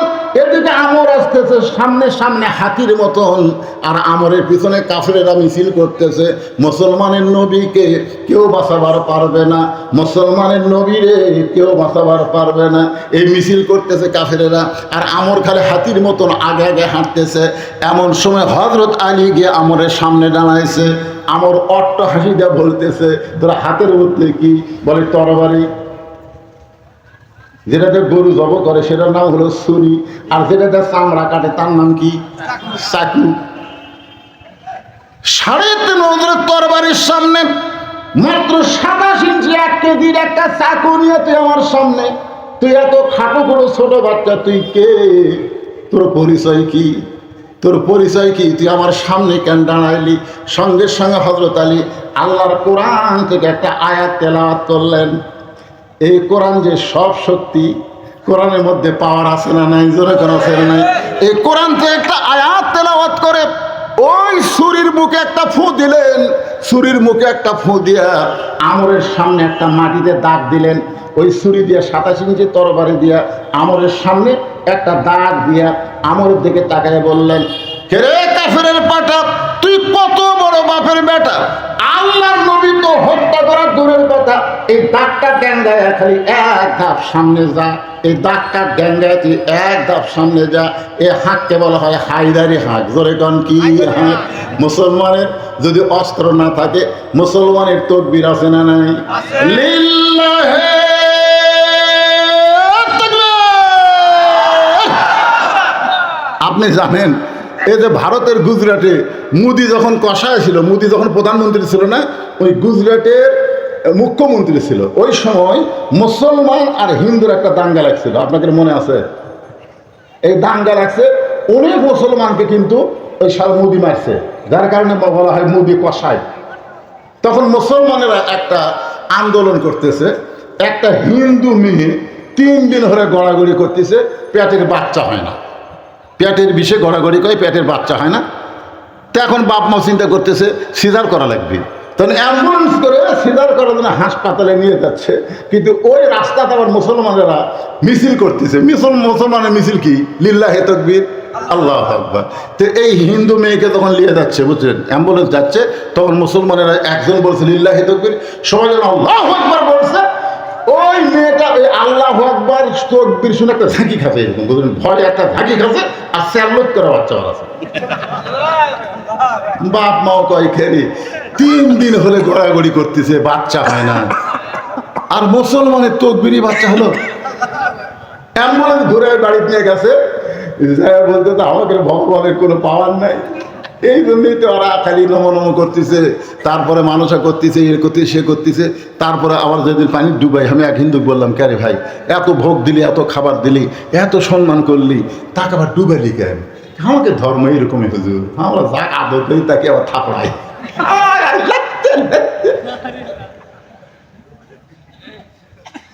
এতদিন ভগবান ভগবান করছে, কাম হয় নাই। আজ মুসলমানের তকবীরে বাচ্চা খারাপ হয়েছে, আর হিন্দু থাকবো না, গোটা পরিবার নিয়ে সাংবাদিক ডেকে মুসলমান হয়ে গেছে। সুবহানাল্লাহ। মুসলমানের অস্ত্রের নাম হলো তাকবীর। কি মনে করতেছেন ওর কি নিমটি খুলে দেবি? জোরে কোন কথা ঠিক না? একবার তাকবীর দিয়ে খালি সামনের দিকে দৌড়ালে ওরা বলে সামনে আসবি, গুলি করবি, বেকা হয়ে ওর কি লাগবে? বলে রিয়ান ঠিক থাকবে না ভাই যান, একটু খেয়াল করেন। ডাক দিছে একটা কোরআন আয়াত পড়ে, ওই 27 ইঞ্চি শরীর মুখে একটা ফু দিয়া ডাক দিয়ে বলতেছে, রে কাফেরের বেটা, কত বড় বাপের বেটা, আল্লাহর নবীকে হত্যা করা তো দূরের কথা, এই ডাক্তার ডাঙ্গায় খালি সামনে যা। এমন একটা হুঙ্কার মারছে, সেই হুঙ্কারে আমরের ভিতরে খালি কম্পন সৃষ্টি হয়ে গেছে। আলী বলতেছে খালি পা দে দে, ডাক খালি পা, যেই বলতেছে দাঁত পার হন, আমার ভয়ে থরথর করতেছে। সমস্ত কাফেররা বলতেছে মারেন মারেন। ছোট্ট একটা বাচ্চা এসে আপনাকে কি বলতেছে, আপনি কেন ব্রেক করলেন, আপনি ওকে মারেন। 3.5 বছর তরবারি কান্দে রাখছেন, আপনি মারেন। এখন সমস্ত কাফেরের কথায় আমর যখন আলীকে মারবার চায়, ইয়ানজুরু বিনুরিল্লাহ, হযরত আলী নূরের চোখে তাকায় দেখে আমরের তরবারি নাই, ওটা আল্লাহ কাঠের তক্তা বানায়া দিছে। বারবার নমরুদ বলতেছে, ইব্রাহিম তোকে পুরানোর জন্য আগুন জ্বলাইছি, আজকে কতদিন হলে দাউ দাউ করে আগুন জ্বলতেছে, খালি আগুনের দিকে একবার তাকায় দেখ, কত আগুন দাউ দাউ করে জ্বলতেছে। আল্লাহ বলে, ইব্রাহিম, নমরুদ তোমাকে এতবার তাকাবার বলে, একটাবার তুমি তাকাও। ইব্রাহিম বলে, হাসবি আল্লাহ নি'মাল ওয়াকিল ওয়া নি'মাল মাওলা ওয়া নি'মান নাসির। আল্লাহ আমি তোমার দিকে তাকায় আছি, আমি নমরুদের আগুনের দিকে তাকাবো না। আল্লাহ কয়, আমি হুকুম দিলাম, তুমি তাকাও। এবার তাকায় দেখে আগুনের ভিতরে আল্লাহ তাআলা শান্তির বাগান বানায়া দিছে। ফেরাউন বারবার বলতেছে, মুসা রে, সামনে সাগর পাড়ি দিবি কেমনে? সামনে সাগর, তোর 3 দিকে আমরা সৈন্য অস্ত্র নিয়ে দাঁড়ায় আছি, সামনে সাগর। আল্লাহ বলে, মুসা, ফেরাউন তোমাকে বলে সাগর, তুমি একটাবার লাঠির বাড়ি দিয়ে তাকায় দেখো। লাঠির বাড়ি দিয়ে তাকায় দেখে সাগর, সাগর নাই, সাগর 12 লাইন রাস্তা হয়ে গেছে। তাহলে আল্লাহ পারে কি পারে না? হযরত আলীর চোখে আল্লাহ ওই 3.5 মজুরের তরবারি কাঠের তক্তা বানিয়ে দিছে। এখন আপনারা বলেন, 27 ইঞ্চি তরবারিওয়ালা যদি কাঠের তক্তা দেখতে পায়, তখন তার হিম্মত বাড়ে না কমে? এক লাফ দিয়ে ওই কাঠের তক্তার উপর চড়েছে। খাটো মানুষ লাফাবার পরে ভালো, এক লাফ দিয়ে তক্তার উপর চড়ে বিসমিল্লাহ বলে 27 ইঞ্চি তরবারি, আমরের ঘাড়ও 27, আলীর তরবারিও 27, খালি 27 ইঞ্চি তরবারি ঘাড়ে লাগাইছে। সঙ্গে সঙ্গে দেহ থেকে মস্তক বিচ্ছিন্ন হয়ে পড়ে যায়। সমস্ত কাফিররা মারছে দৌড়, সমস্ত কাফিরের ভয়ে দৌড় মারছে। একদিকে দেহ পড়ে আছে, একদিকে মাথা পড়ে আছে। এমন সময় আল্লাহর নবী এসে বলতেছেন, আলী আসাদুল্লাহ হিল গালিব, আলী রে তুমি হলো আল্লাহর সিংহ। আলী বলতেছে, আল্লাহর শপথ করে বলতেছি ইয়া রাসূলুল্লাহ, আমি মারিনি হুজুর, আমি মারিনি হুজুর, আমি খালি ঠেকাছি, আমি শুধুমাত্র ঠেকাছি। সঙ্গে সঙ্গে 2 ভাগ হয়ে গেল। রাসূল বলেন, আলী রে যে কথা আমাকে বলেছিস এই কথা দুনিয়ার কোনো মানুষকে বলবি না, দুনিয়ার কোনো মানুষকে বলবি না, তুই যেন বলিস না খালি ঠেকাছি। আর 2 ভাগ হয়ে গেছে। আলী বলতে যে হুজুর ঠিক আছে, তাহলে আমি জবান বন্ধ করলাম। আলী জবান বন্ধ করলো। কামুজ দুর্গের দরজা হ্যাঁচকা টান মেরে আলী যখন ঢাল বানালো, চিন্তা করে দেখেন যে দরজা খুলতে 100 জন লাগে, লাগাইতে 100 জন লাগে, সেই দরজা হ্যাঁচকা টান মারছে, বাম হাতে ঢাল হয়ে গেছে। সমস্ত কাফেররা ভয় দৌড় মারছে। এত বড় বীর, এত বড় দরজা যে ঢাল বানাতে পারে সে তো মানুষ না। সব কাফের যখন ভয়ে দৌড় মারছে, তখন হযরত আলী দরজাটা ফাইলা দিছে। 80 গজ দূরে গিয়ে দরজা পড়ছে, 80 গজ দূরে গিয়ে দরজা পড়ছে। মুসলমানের নবীর কাছে গিয়ে বলতেছি, ইয়া রাসূলুল্লাহ, আজকের জিহাদের ময়দানে আলীর কারণেই আমরা জয়লাভ করেছি, আলীর কারণে আমরা জয়লাভ করেছি। আল্লাহ রাসূল বলতেছে, রে মুসলমানেরা সাবধান হও, আল্লাহ ইজা যা নাসরুল্লাহ ওয়াল ফাত, আল্লাহ তাআলা পক্ষ থেকে বিজয় হয়। সাহাবীরা বলতে হুজুর আমরা নিজে দেখলাম আলীর কারণে আমরা বিজয় লাভ করেছি। কিছুক্ষণ পরে হযরত আলী যখন নবীর কাছে, আলী বলতেছে, ইয়া রাসূলুল্লাহ, আমি একটা কামুল দুর্গের দরজা হ্যাঁচকা টান মারছি, দরজা হাতের মধ্যে আইছে, ওরা ভয়ে দৌড় মারছে, আমি দরজা ফেলা দিতে 80 গজ দৌড়ে গিয়ে পড়ছে। রাসূল বলে সত্য? আলী বলতেছে 100 বার সত্য। রাসূল বলতেছে, আলী চিন্তা ভাবনা করে বলো। আলী বলতেছে, হুজুর আপনি যদি বিশ্বাস না করেন তাহলে আমার সঙ্গে কষ্ট করে একটু চলেন। নবী বলতেছেন চলো যাই। আগে আগে আল্লাহর নবী পিছনে পিছনে আলী হাঁটতেছে। দরজার কাছে গিয়ে বলতেছে, আলী এই দরজা নাকি? বলে হ্যাঁ। তাহলে তুমি কি করছো? বলে ওই দরজা টান মারছি, কামুজ দরজা হ্যাঁচকা টান মারছি, দরজা খুলে হাতত আইছে, ওরা ভয়ে দৌড় মারছে, ফেলা দিতে 80 গজ দৌড়ে গিয়ে পড়েছে। আল্লাহ রাসূল বলে ঠিক আছে, একটু আমার উঠাইয়া দেখাও। হযরত আলী দরজার কাছে যায়, দরজা তুলতে পারে না, নিজে নড়ে কিন্তু দরজা নড়ে না। রাসূল বলে, আলী খবর কি? বলে হুজুর কি দেখতেছি, এই দরজা যে আমি আর নড়াবার পারতেছি না। রাসূল মুস্কি হাসিতে বলে, আলী রে তুমি একদিন আমাকে বলেছিলে আমি আমরকে মারি নাই, আমি আমরকে মারি নাই, খালি ঘাড়ে ঠেকাইছি, আর সঙ্গে সঙ্গে 2 খণ্ড হয়ে গেছে। তুমি জানো আলী, আল্লাহ রাস্তায় কোনো বান্দা যখন জিহাদ করতে বের হয়, ওই বান্দা তখন একলা থাকে না, ওই বান্দার সঙ্গে আল্লাহর কুদরতি পাওয়ার থাকে। তুমি যখন হ্যাঁচকা টান মারছো কামুজ দুর্গের দরজা, তখন তোমার সঙ্গে আল্লাহ ছিল, তোমার হাতের মধ্যে আল্লাহর কুদরতি পাওয়ার ছিল। তুমি যখন দরজা ফেলে দিছে, তখন তুমি একলা ফেলে দাও নাই, তোমার সঙ্গে আল্লাহর কুদরতি পাওয়ার ছিল। এখন তুমি একলা হয়ে গেছো, এখন নিজেই নড়তেছো কিন্তু দরজা নড়াবার পারতেছো না। এই জন্য ভাইজান, আমরা বাতিলের বিরুদ্ধে যখন লড়াই করতে যাব, আমরা ভারত দেখব না, আমরা আমেরিকা দেখব না, আমরা দেখব আমাদের আল্লাহ আমাদের সঙ্গে আছে। ওয়াহুয়া মাকুম আইনামা কুনতুম, জোরে বলেন আল্লাহু আকবার। এখন কি দোয়া পড়ে ওই তরবারির মুখে হযরত আলী পড়ে মাটিতে দাগ দিল, এই দোয়াটা আল্লাহর কোরআনের মধ্যে আছে। এই আয়াতটা আমি আপনাদের শিখাই দিলে আপনারা খালি দোয়া পড়ে পানি ছিটাবেন, দোয়া পড়ে চাউল ছিটাবেন, দোয়া পড়ে এরকম দাগ দিবেন, দরজা খুলে ঘুম পারবেন, বাড়িতে কোনোদিন চোর ডাকাত ঢুকতে পারবে না। এই দোয়াটা আমাদের সকলের জন্য জানার দরকার আছে না নাই? দরকার আছে না নাই? আমি অবশ্যই দোয়া বলবো। কোরআন আমার সামনে, আমি যে ওয়াজটা ধরে আগামীকাল পর্যন্ত বাঁচার কোনো গ্যারান্টি আমার নাই, কিন্তু আমার মা বোনদের জন্য এখন পর্যন্ত একটা ওয়াজ করতে পারি নাই। হোসাইন বলতেছে, রে ইয়াজিদের সামসারা, আমার মা শুধু খাতুনে জান্নাত না, আমার মা হলো ফাতেমা তুজ জহুরা, ফাতেমা তুজ জহুরা। আমার মায়েরা শুনিলেন, নবী একদিন ঘরের মধ্যে ঢুকে ফাতেমাকে ডাক দিয়ে বললেন, ফাতেমা তোমার কি কখনো মনে হয় তুমি জান্নাতে যাবে? তোমার বাবা বিশ্ব নবী বলে আল্লাহ তোমাকে জান্নাত দেবে। ফাতেমা মুচকে মুচকে হাসে আর বলে, বাবা আপনি বলেন কি? আপনি নবীদের নবী, বিশ্ব নবী, আর আপনার মেয়ে হওয়ার কারণে আল্লাহ আমাকে জান্নাত তো দিবেই। রাসূল বলে, ফাতেমা এটা তুমি ভুল বুঝেছো মা। নবীর মেয়ে হওয়ার কারণে আল্লাহ তোমাকে জান্নাত দেবে না। জান্নাতে যদি যাবার চাও তাহলে জান্নাতের আমল করে তোমাকে জান্নাতে যেতে হবে। ফাতেমা কান্দার বলে, বাবা জান্নাতে যাইতে গেলে কি আমল করা লাগবে? আল্লাহ রাসূল বললেন মাত্র 4টা আমল করা লাগবে। 1 নম্বর হলো নামাজ, 2 নম্বর হলো রোজা, 3 নম্বর স্বামীর কথা মতো চলা, আর 4 নম্বর সতীত্বের হেফাজত, পর্দা করা।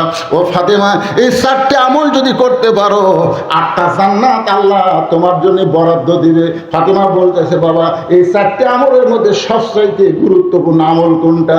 রাসূল ব্যাখ্যা করে বুঝাই দিলেন, 24 ঘন্টায় নামাজ পড়া লাগবে না, 24 ঘন্টার মধ্যে 5 বার নামাজ পড়ো, তাহলে নামাজের হক আদায় হবে। সারা বছর রোজা রাখা লাগবে না, 1 মাস রোজা রাখলে রোজার হক আদায় হবে।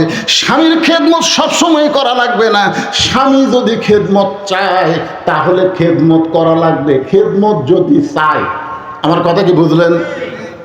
স্বামী যদি খেদমত চায়, স্ত্রী যদি কোনোদিন ইচ্ছা করে আপনার খেদমত করে, তাহলে বুঝবেন প্রতিভক্তি। এই জিনিসটা খেয়াল করে শোনেন। হঠাৎ যদি কোনোদিন স্ত্রী আপনাকে খুবই ভক্তি করতেছে, দেখবেন আপনার কপাল টিপতেছে, বাতাস করতেছে, পায়ের লোক টানতেছে, সে করতেছে, আপনাকে আদর করতেছে, আপনি বুঝবেন কিছু একটা অন্যায় করবে। আপনি যদি বলতেছেন, কে গো তুমি আমাকে এত ভালোবাসতেছো, কারণ কি? আপনার পায়ের তলায় আমার জান্নাত। ভালোবাসো না মানে? এত ভালোবাসতেছো কারণ কি? এই ভালোবাসা করতে করতে একসময় কান্না শুরু করছে। স্বামী বলে, কান্দো কেন? বলি, এমনি এমনি কান্দতেছি। স্বামী কয়, এই তুমি আমাকে এত খেদমত করতেছো, আবার কান্দো কেন? কি জন্য কান্দো? কান্দার কারণ বললে আপনি বিশ্বাস করবেন। স্বামী বলে, বিশ্বাস করো না মানে? তুমি আমার সোনার বউ, বলো কি হয়েছে? বলে, আমার কান্দার কারণ হলো তোমার বুড়া বাপ আর বুড়ি মা। আমার কান্দার কারণ হলো তোমার বুড়া বাপ আর বুড়ি মা। তুমি বুড়ি মা আর বুড়া বাপের সঙ্গে যদি থাকতে চাও তাহলে আল্লাহর রাস্তে আমার বাপের বাড়ি পেড়ে দাও। আর যদি আমাকে নিয়ে তুমি জান্নাতের সংসার করবার চাও, এরকম খেদমত নিবার চাও, তাহলে বুড়া বুড়ি বাদ দাও। অমা আলাইনা ইল্লাল বালাক। এখন তুমি কোনটা করবা কও? অতি ভক্তির বুঝে ফেলেন। এখন আপনি কি করবেন? আপনি চিন্তায় পড়ে আছেন, কি করি? বউ ছাড়ি না বাপ মা ছাড়ি, বউ ছাড়ি না বাপ মা ছাড়ি। এমন সময় আল্লাহর কোরআন বলতেছে, লিয়াবলুয়াকুম আইয়ুকুম আহসানু আমালা।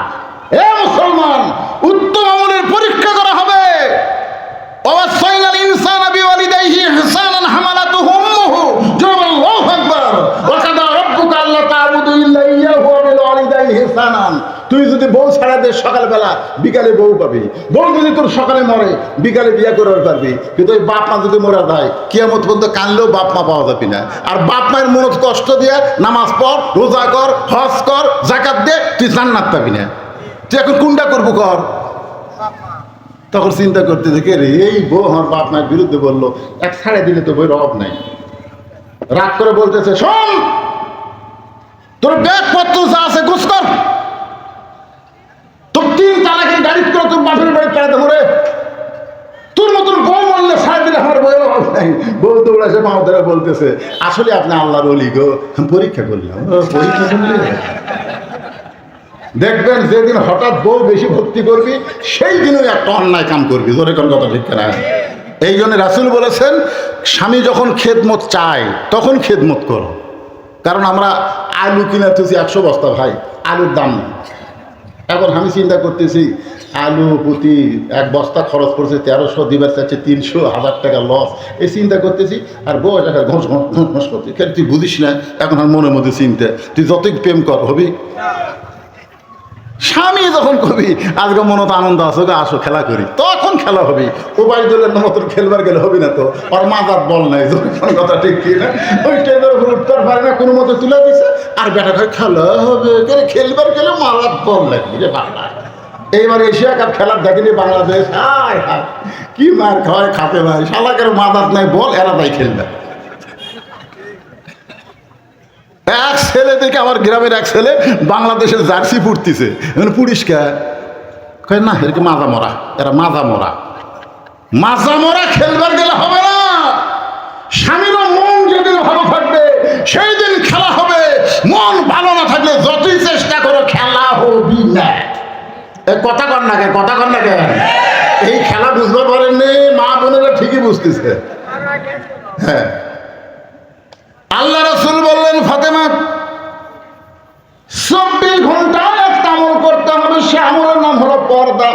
এই পর্দাটা 24 ঘন্টায় করতে হবে। পর্দা ছাড়া নারী নামাজ পড়তে পারবে না।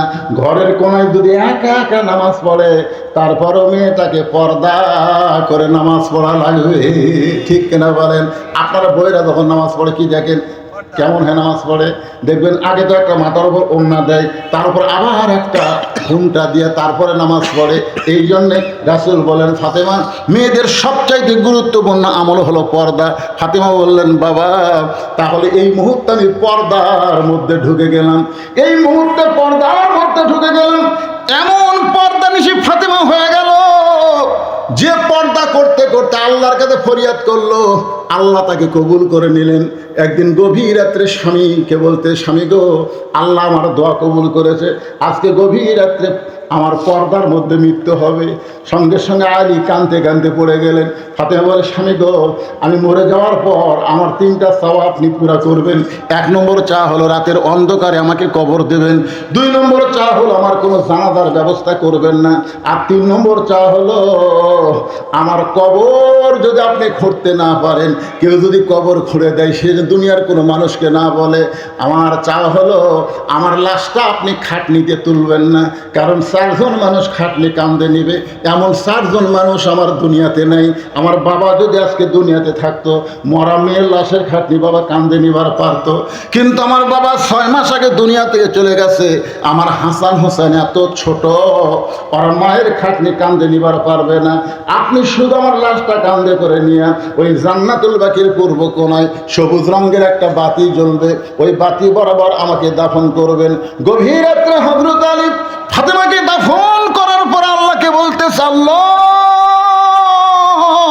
তোমার বান্দি ফাতেমা এমন পর্দা করলো, পর্দার মধ্যেই দুনিয়া থেকে বিদায় নিল, আবার পর্দার মধ্যেই তাকে কবর দেওয়া হলো, তার পর্দাকে তুমি কবুল করে নাও। এ দোয়া করার পরে তাকায় দেখে সামনে কয়েকটা পুরাতন কবর দেখা যায়। এইমাত্র যেই কবর দিকে হযরত আলী নতুন, ফাতেমার সেই কবর নাই, নতুন কবর গেল কোন জায়গায়?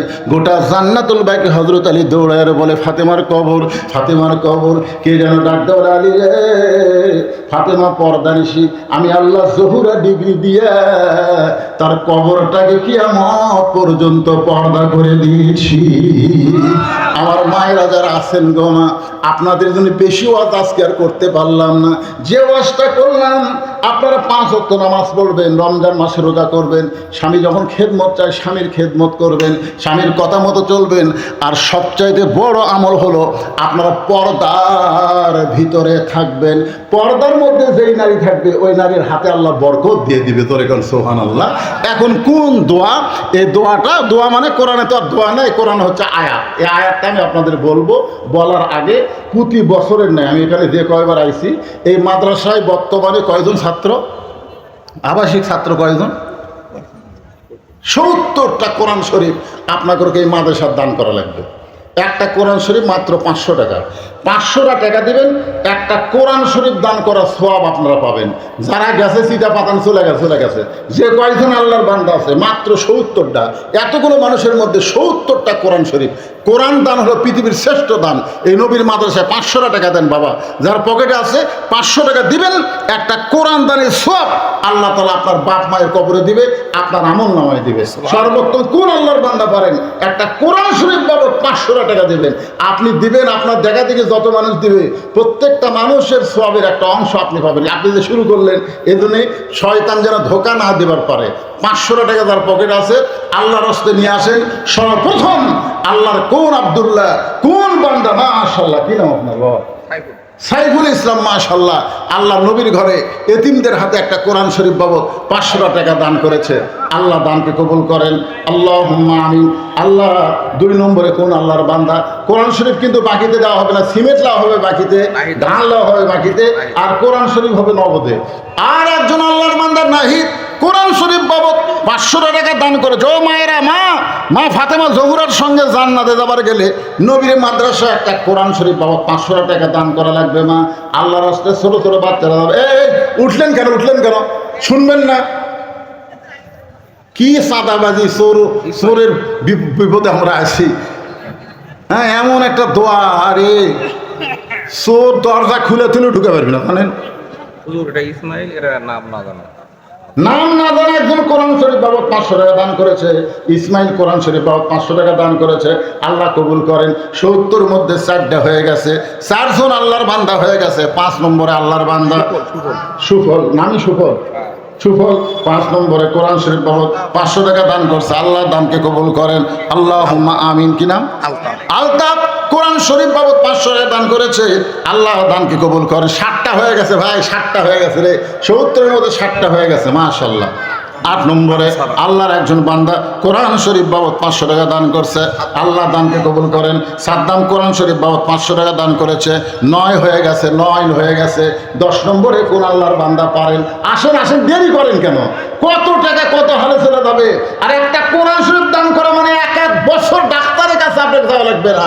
অনুনাজ্জিলু মিনাল কোরআনি মা হুয়া শিফাউ ওয়া রাহমাতুল লিল মুমিনিন। আল্লাহ কোরআনকে যাবতীয় রোগের ঔষধ হিসাবে মুমিনদের জন্য নাজিল করেছে। ভাইজান এজন্য আসেন আসেন আসেন, বাপ মা কবরে গেছে, বাপ মার কথা মনে করে একটা কোরআন শরীফ দিবেন। একটা ইরফান, একটা ইরশাদ। একটা ইরফান, একটা ইরশাদ, 11টা হয়ে গেল। 1 লাফে 11টা হয়ে গেল। 12 নম্বরে কোন আল্লাহর বান্দা, 12 নম্বরে কোন আল্লাহর বান্দা কোরআন শরীফ বাবদ 500 টাকা দেবেন। দুনিয়ারই সম্পদ দুনিয়াতে রবে, ফকির হয়ে মানুষ কবরে চলে যাবে, নাম বলার দরকার নাই। 13 নম্বরে আল্লাহর একজন পাগল, আল্লাহর একটা পাগল নবীর মাদ্রাসা একটা কোরআন শরীফ বাবদ 500 টাকা দান করলো। 14 নম্বরে কি নাম? আবুল হোসেন 14 নম্বরে কোরআন শরীফ বাবদ 500 টাকা দান করছে। সাইফুল 15 নম্বরে দান করলো। আল্লাহ কোরআন শরীফ বাবদ সজীবর, এখন তো আমি ভুলে যাচ্ছি কয়টা হলো, 16 নম্বরে সজীবর কোরআন শরীফ বাবদ 500 টাকা দান করলো। এটা কে দিল? আমজাদ কোরআন শরীফ বাবদ 500 টাকা দান করলো। 17 নম্বর হয়ে গেল। আর একজন আল্লাহর বান্দা 18 হয়ে গেল, 18। আর একজন আল্লাহর বান্দা নাম ছাড়া 19 হয়ে গেল। 70 হতে কতক্ষণ লাগবে? 19 হয়ে গেছে। দেরি করেন না, টাকা কি করবেন? পকেটের থেকে দিয়ে দিবেন, আল্লাহ পাক আপনাকে দিয়ে দিবে। ভাইজান কে দেয়? সোহেল খান 19 নম্বর হয়ে গেল। আবু বকর সিদ্দিক 20 নম্বর হয়ে গেল। কোন বেশি হতে পারে? আপনারা একজন বলেন, আপনি বসতে কি করবেন? আপনি বলেন তো দেখি, আমি যা হঠাৎ সাথে কোন বেশি হতে পারে? আপনি খালি 500 কি? ময়নুল ইসলাম কোরআন শরীফ বাবদ 500 টাকা দান করছে। আল্লাহ দানকে কবুল করে, আল্লাহুম্মা আমিন। মা বোনদের মধ্যে কেউ নাই করে, মায়েরা দান করে খুব বেশি কোরআন শরীফ। গেছে গেছে কেউ গেছে, বিশ্বস্ত লোক পাঠিয়ে দেন, টাকা নিয়ে এখন আরেক দিকে না যায়। হ্যাঁ, মায়েদের কাছে টাকা আদায় করতে হবে। মাদ্রাসার বিশ্বস্ত লোক যাই টাকা লিয়ে এটি আসবে। মায়েরা আপনি নাম বলবেন, আপনার নাম না শোনা পর্যন্ত যার টাকা দিলেন আবার টাকা আদায় করে নেবেন। দেন দেন দেন দেন, আপনাদের মধ্যে দেন ভাই, দিয়ে দেন আল্লাহর হস্তে 500 টাকা দেন ভাই। 1 বস্তা সিমেন্ট দেন, মাদ্রাসার জন্য সিমেন্ট দেন। এই মাদ্রাসা যে এদিকে কলম তুলে তো ছাদ ঢালাই করা লাগবে। আপনি তো দিচ্ছেন মাশাআল্লাহ, নাকি আপনি দেননি? দিচ্ছেন। এটা কি দেখছে চিঠি?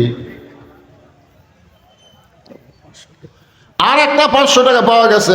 আল্লাহ কোরআন শরীফ বাবদ আল্লাহ দানকে কবুল করেন, আল্লাহুম্মা আমিন। কি না? মুজাফফর নামে কোরআন শরীফ বাবদ 500 টাকা দান করছে। আল্লাহ দানকে কবুল করেন। হ্যাঁ, 4টা কোরআন শরীফ একসাথে 4টা কোরআন শরীফ নাম বলে নাই, নামের দরকার নাই, খালি 70টা হলি হলো। কেউ যদি কাউকে থেকে 50,000 টাকা নিয়ে না দেয় বা অস্বীকার করে বা চাকরি দেওয়ার কথা কি লিখছে বা জব দেয়, তাহলে কি হতে পারে? উত্তর চাই। সুদ হলে কি হবে? সুদ খালি কি হবে? বা সুদের টাকা লেনদেন করলে কি হবে? উত্তর চাই। আরে একদিন পর্যন্ত যে লোক টাকা 50,000 নিয়ে অস্বীকার করতেছে, দিচ্ছে না, এই যে জাহান নেই মানুষ। টাকা ধারলে অস্বীকার করতেছে। যদি বলে ভাই আমার দেরি হচ্ছে, ভাই আমি সামনে মাসে দেবো, সেটা একটা ভিন্ন কথা। অস্বীকার করা মানে কি? জান্নাতি। আর সুদের 1 টাকা খালে নিজের মায়ের সাথে, জন্মদাত্রীর মায়ের সাথে বিয়ে লিবার জিনা করার গুনাহ হয়। আল্লাহ রাসূল সুদের পাপের কথা বলতে গিয়ে 3 বার মুখ ধরছে, জানেন? নিজের মুখের কোন ধরে সুদ খালে কি পাপ, এ কথা বলে রাসূল 3 বার মুখ ধরছে। সাহাবের বললেন, হুজুর সুদের পাপের কথা বলতে গিয়ে আপনি মুখ ধরেন। রাসূল বলে, এমন একটা পাপের কথা আল্লাহ বলেছে যেটা আমি বলতেই শরম পাচ্ছি। নিজের জন্মধারিণী গর্ভধারিণী মায়ের সাথে জিনা করার পাপ, এটা কি জাতা পাপ? যদি ভাবির সাথে, শালির সাথে এর একটা কথা হলে তাও হয়, কিন্তু মায়ের সাথে। আর একটা কথা শুনে রাখলেন, সব তওবা কবুল হবে, কিন্তু সুদ যারা খাসে, যারা দিছে, তারকে তওবা কবুল হবে। যারা সুদ দিছে তারা যদি তওবা করে আল্লাহ কবুল করবে, কিন্তু যারা খাসে তারকে তওবা আল্লাহ কবুল করবে না, যতক্ষণ পর্যন্ত যার কাছ থেকে সুদ দিছে তা ফেরত না দিবে। তাহলে কত বড় পাপ এই সুদ খাওয়া! এই সুদ খাওয়া তাহলে কত বড় পাপ! ওসমান গনি কোরআন শরীফ বাবদ 500 টাকা দান করছে, আল্লাহ কবুল করেন। কি বললেন?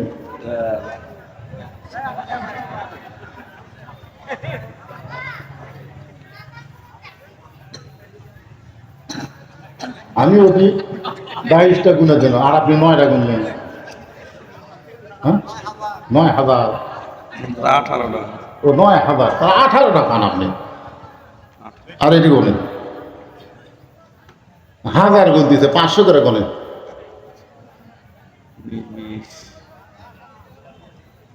লিল্লাহে তাকবীর। আপনাদের মধ্যে এই মাদ্রাসায় একটা করে বস্তা সিমেন্ট দেবেন এরকম কোনো লোক আছেন যে হুজুর আমি ওই যে হাত তুলছে, কি নাম বাবা, এই মাদ্রাসায় একটা বস্তা সিমেন্ট দিবেন আল্লাহ নবীর ঘরে রে? এটা প্রাইমারি হলে সরকারি করে দিত বাবা, এটা আপনাকে করে দেওয়া লাগবে। কয় বস্তা বাবা? কি নাম? ওর নাম কি? আব্দুল মজিদ 2 বস্তা সিমেন্ট ধরে বলেন মারহাবা। মায়েদের মধ্যে একটা টাকা পাওয়া গেল না।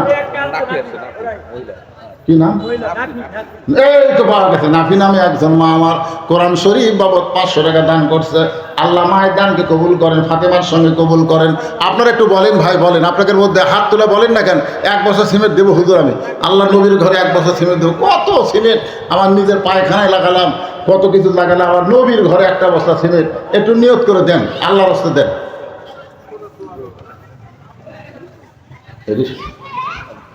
স্যার তাহলে 9টা আর ওটা 18টা, তাহলে 3 নং 27টা হতো। একেবারে 70টা চানো, 27টা হলো, অর্ধেকও হলো না, বেশি হবে।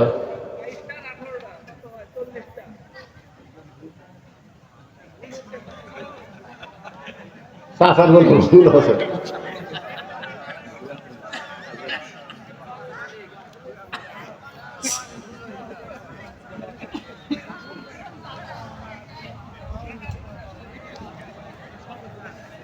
যতই ডাকুক কিছু হবে না, হলে মেলা ডাকতেছে। শোনেন, আমাকে গায়ক বৃষ্টি বললে আমরা দৌড় দেই, আর ডোনাল্ড ট্রাম্প গাজাকে বলেছে গাজা তোরা জায়গা ছাড়, আমি তোদেরকে নতুন নতুন বাড়ি বানিয়ে দেবো। জায়গা ছাড় মানে যে গাজারা জায়গা ছাড়বি আর এরা ইসরায়েলের দখল করি, বুঝছেন? তখন গাজারা বলতেছে যতই গুলি কর বোম মার, জায়গা ছাড়বো না। ওরা অস্ত্রের মধ্যেও জায়গা ধরে বসে আছে, আর আপনার সামান্য একটা আসমান ডাকলে বৃষ্টি হলে মারে দৌড়। মানে দুনিয়াতে কোনোদিন ভিজেনি, আজকে ভিজলি লাভ। যে আয়াতটা তেলাওয়াত করে হযরত আলী সূরীর মুখে ফু দিয়েছেন, সে আয়াতটা কোরআনের সবচাইতে সম্মানিত আয়াত। আল্লাহ রাসূল বলেছেন 5 ওয়াক্ত নামাজের সালাম ফেরায়া কয়টা? 28টা হয়েছে। 5 ওয়াক্ত নামাজের সালাম ফেরানোর পরে ইমাম যদি মোনাজাত করে, সালাম ফেরানোর সাথে সাথে কতগুলো ইমামতে মোনাজাত করা, মোনাজাত কিন্তু নামাজের অংশ না, তবে দোয়া দরুদ করার পরে আপনি মোনাজাত করতে পারেন। এটা আপনার জন্য কম্পালসারি না, অপশনাল, করতেও পারেন নাও পারেন, অসুবিধা নেই। কিন্তু সালাম ফেরানোর পরে আয়াতুল কুরসি রাসূল পড়তে বলেছেন। 5 ওয়াক্ত নামাজের সালাম ফেরানোর পরে আয়াতুল কুরসি কেউ যদি নিয়মিত আদায় করে, আমল করে 5 ওয়াক্ত নামাজের পরে, আল্লাহ রাসূল বলেছেন আল্লাহ তাকে 5টা পুরস্কার দান করবে। 1 নম্বর পুরস্কার হলো ঈমানের সাথে তার মৃত্যু হবে। 2 নম্বর পুরস্কার হলো তার কবরের সওয়াল জবাব আল্লাহ সহজ করে দিবে। 3 নম্বর পুরস্কার হলো তার কবরে আল্লাহ কোনো আযাব দিবে না। 4 নম্বর পুরস্কার হলো হাসরের ময়দানে আল্লাহ তার হিসাবকে সহজ করে দিবে। আর 5 নম্বর পুরস্কার হলো 8টা জান্নাতের দরজা আল্লাহ খুলে দিবে। তবে শর্ত হলো 5 ওয়াক্ত নামাজের পরে। তার মানে বোঝা গেল তাহলে আয়াতুল কুরসি 100 বার পড়লেও লাভ নাই, নামাজ পড়া লাগবে। জোরে কোন কথা ঠিক কিনা? কি কি হাদিস দেখছেন, এমন ভাবে পেঁয়াজ মারিছে 5 ওয়াক্ত নামাজের পরে, মানে নামাজ পড়লে তো জান্নাতে যাবি রে। তার মধ্যে আবার আয়াতুল কুরসি পড়তেছে। হযরত আলী কোরআনের আয়াতুল কুরসি ওই ছুরির মুখে ফুঁক দিয়ে একটা টান মারছে। আয়াতুল কুরসির মাহাত্ম্য, আপনার যদি বাড়িতে চোর ডাকাতের কিংবা ইন্দুরের উপদ্রব থাকে, চাউল পড়ে পড়ে ফুঁ দিয়ে ছিটাই দিবেন, দেখবেন সব উপদ্রব থেকে আল্লাহ হেফাজত করবে। আল্লাহ তাআলা আজকের এই মাহফিলকে কবুল করুন। কি লেখা আনছো বাবা, কি আনছো?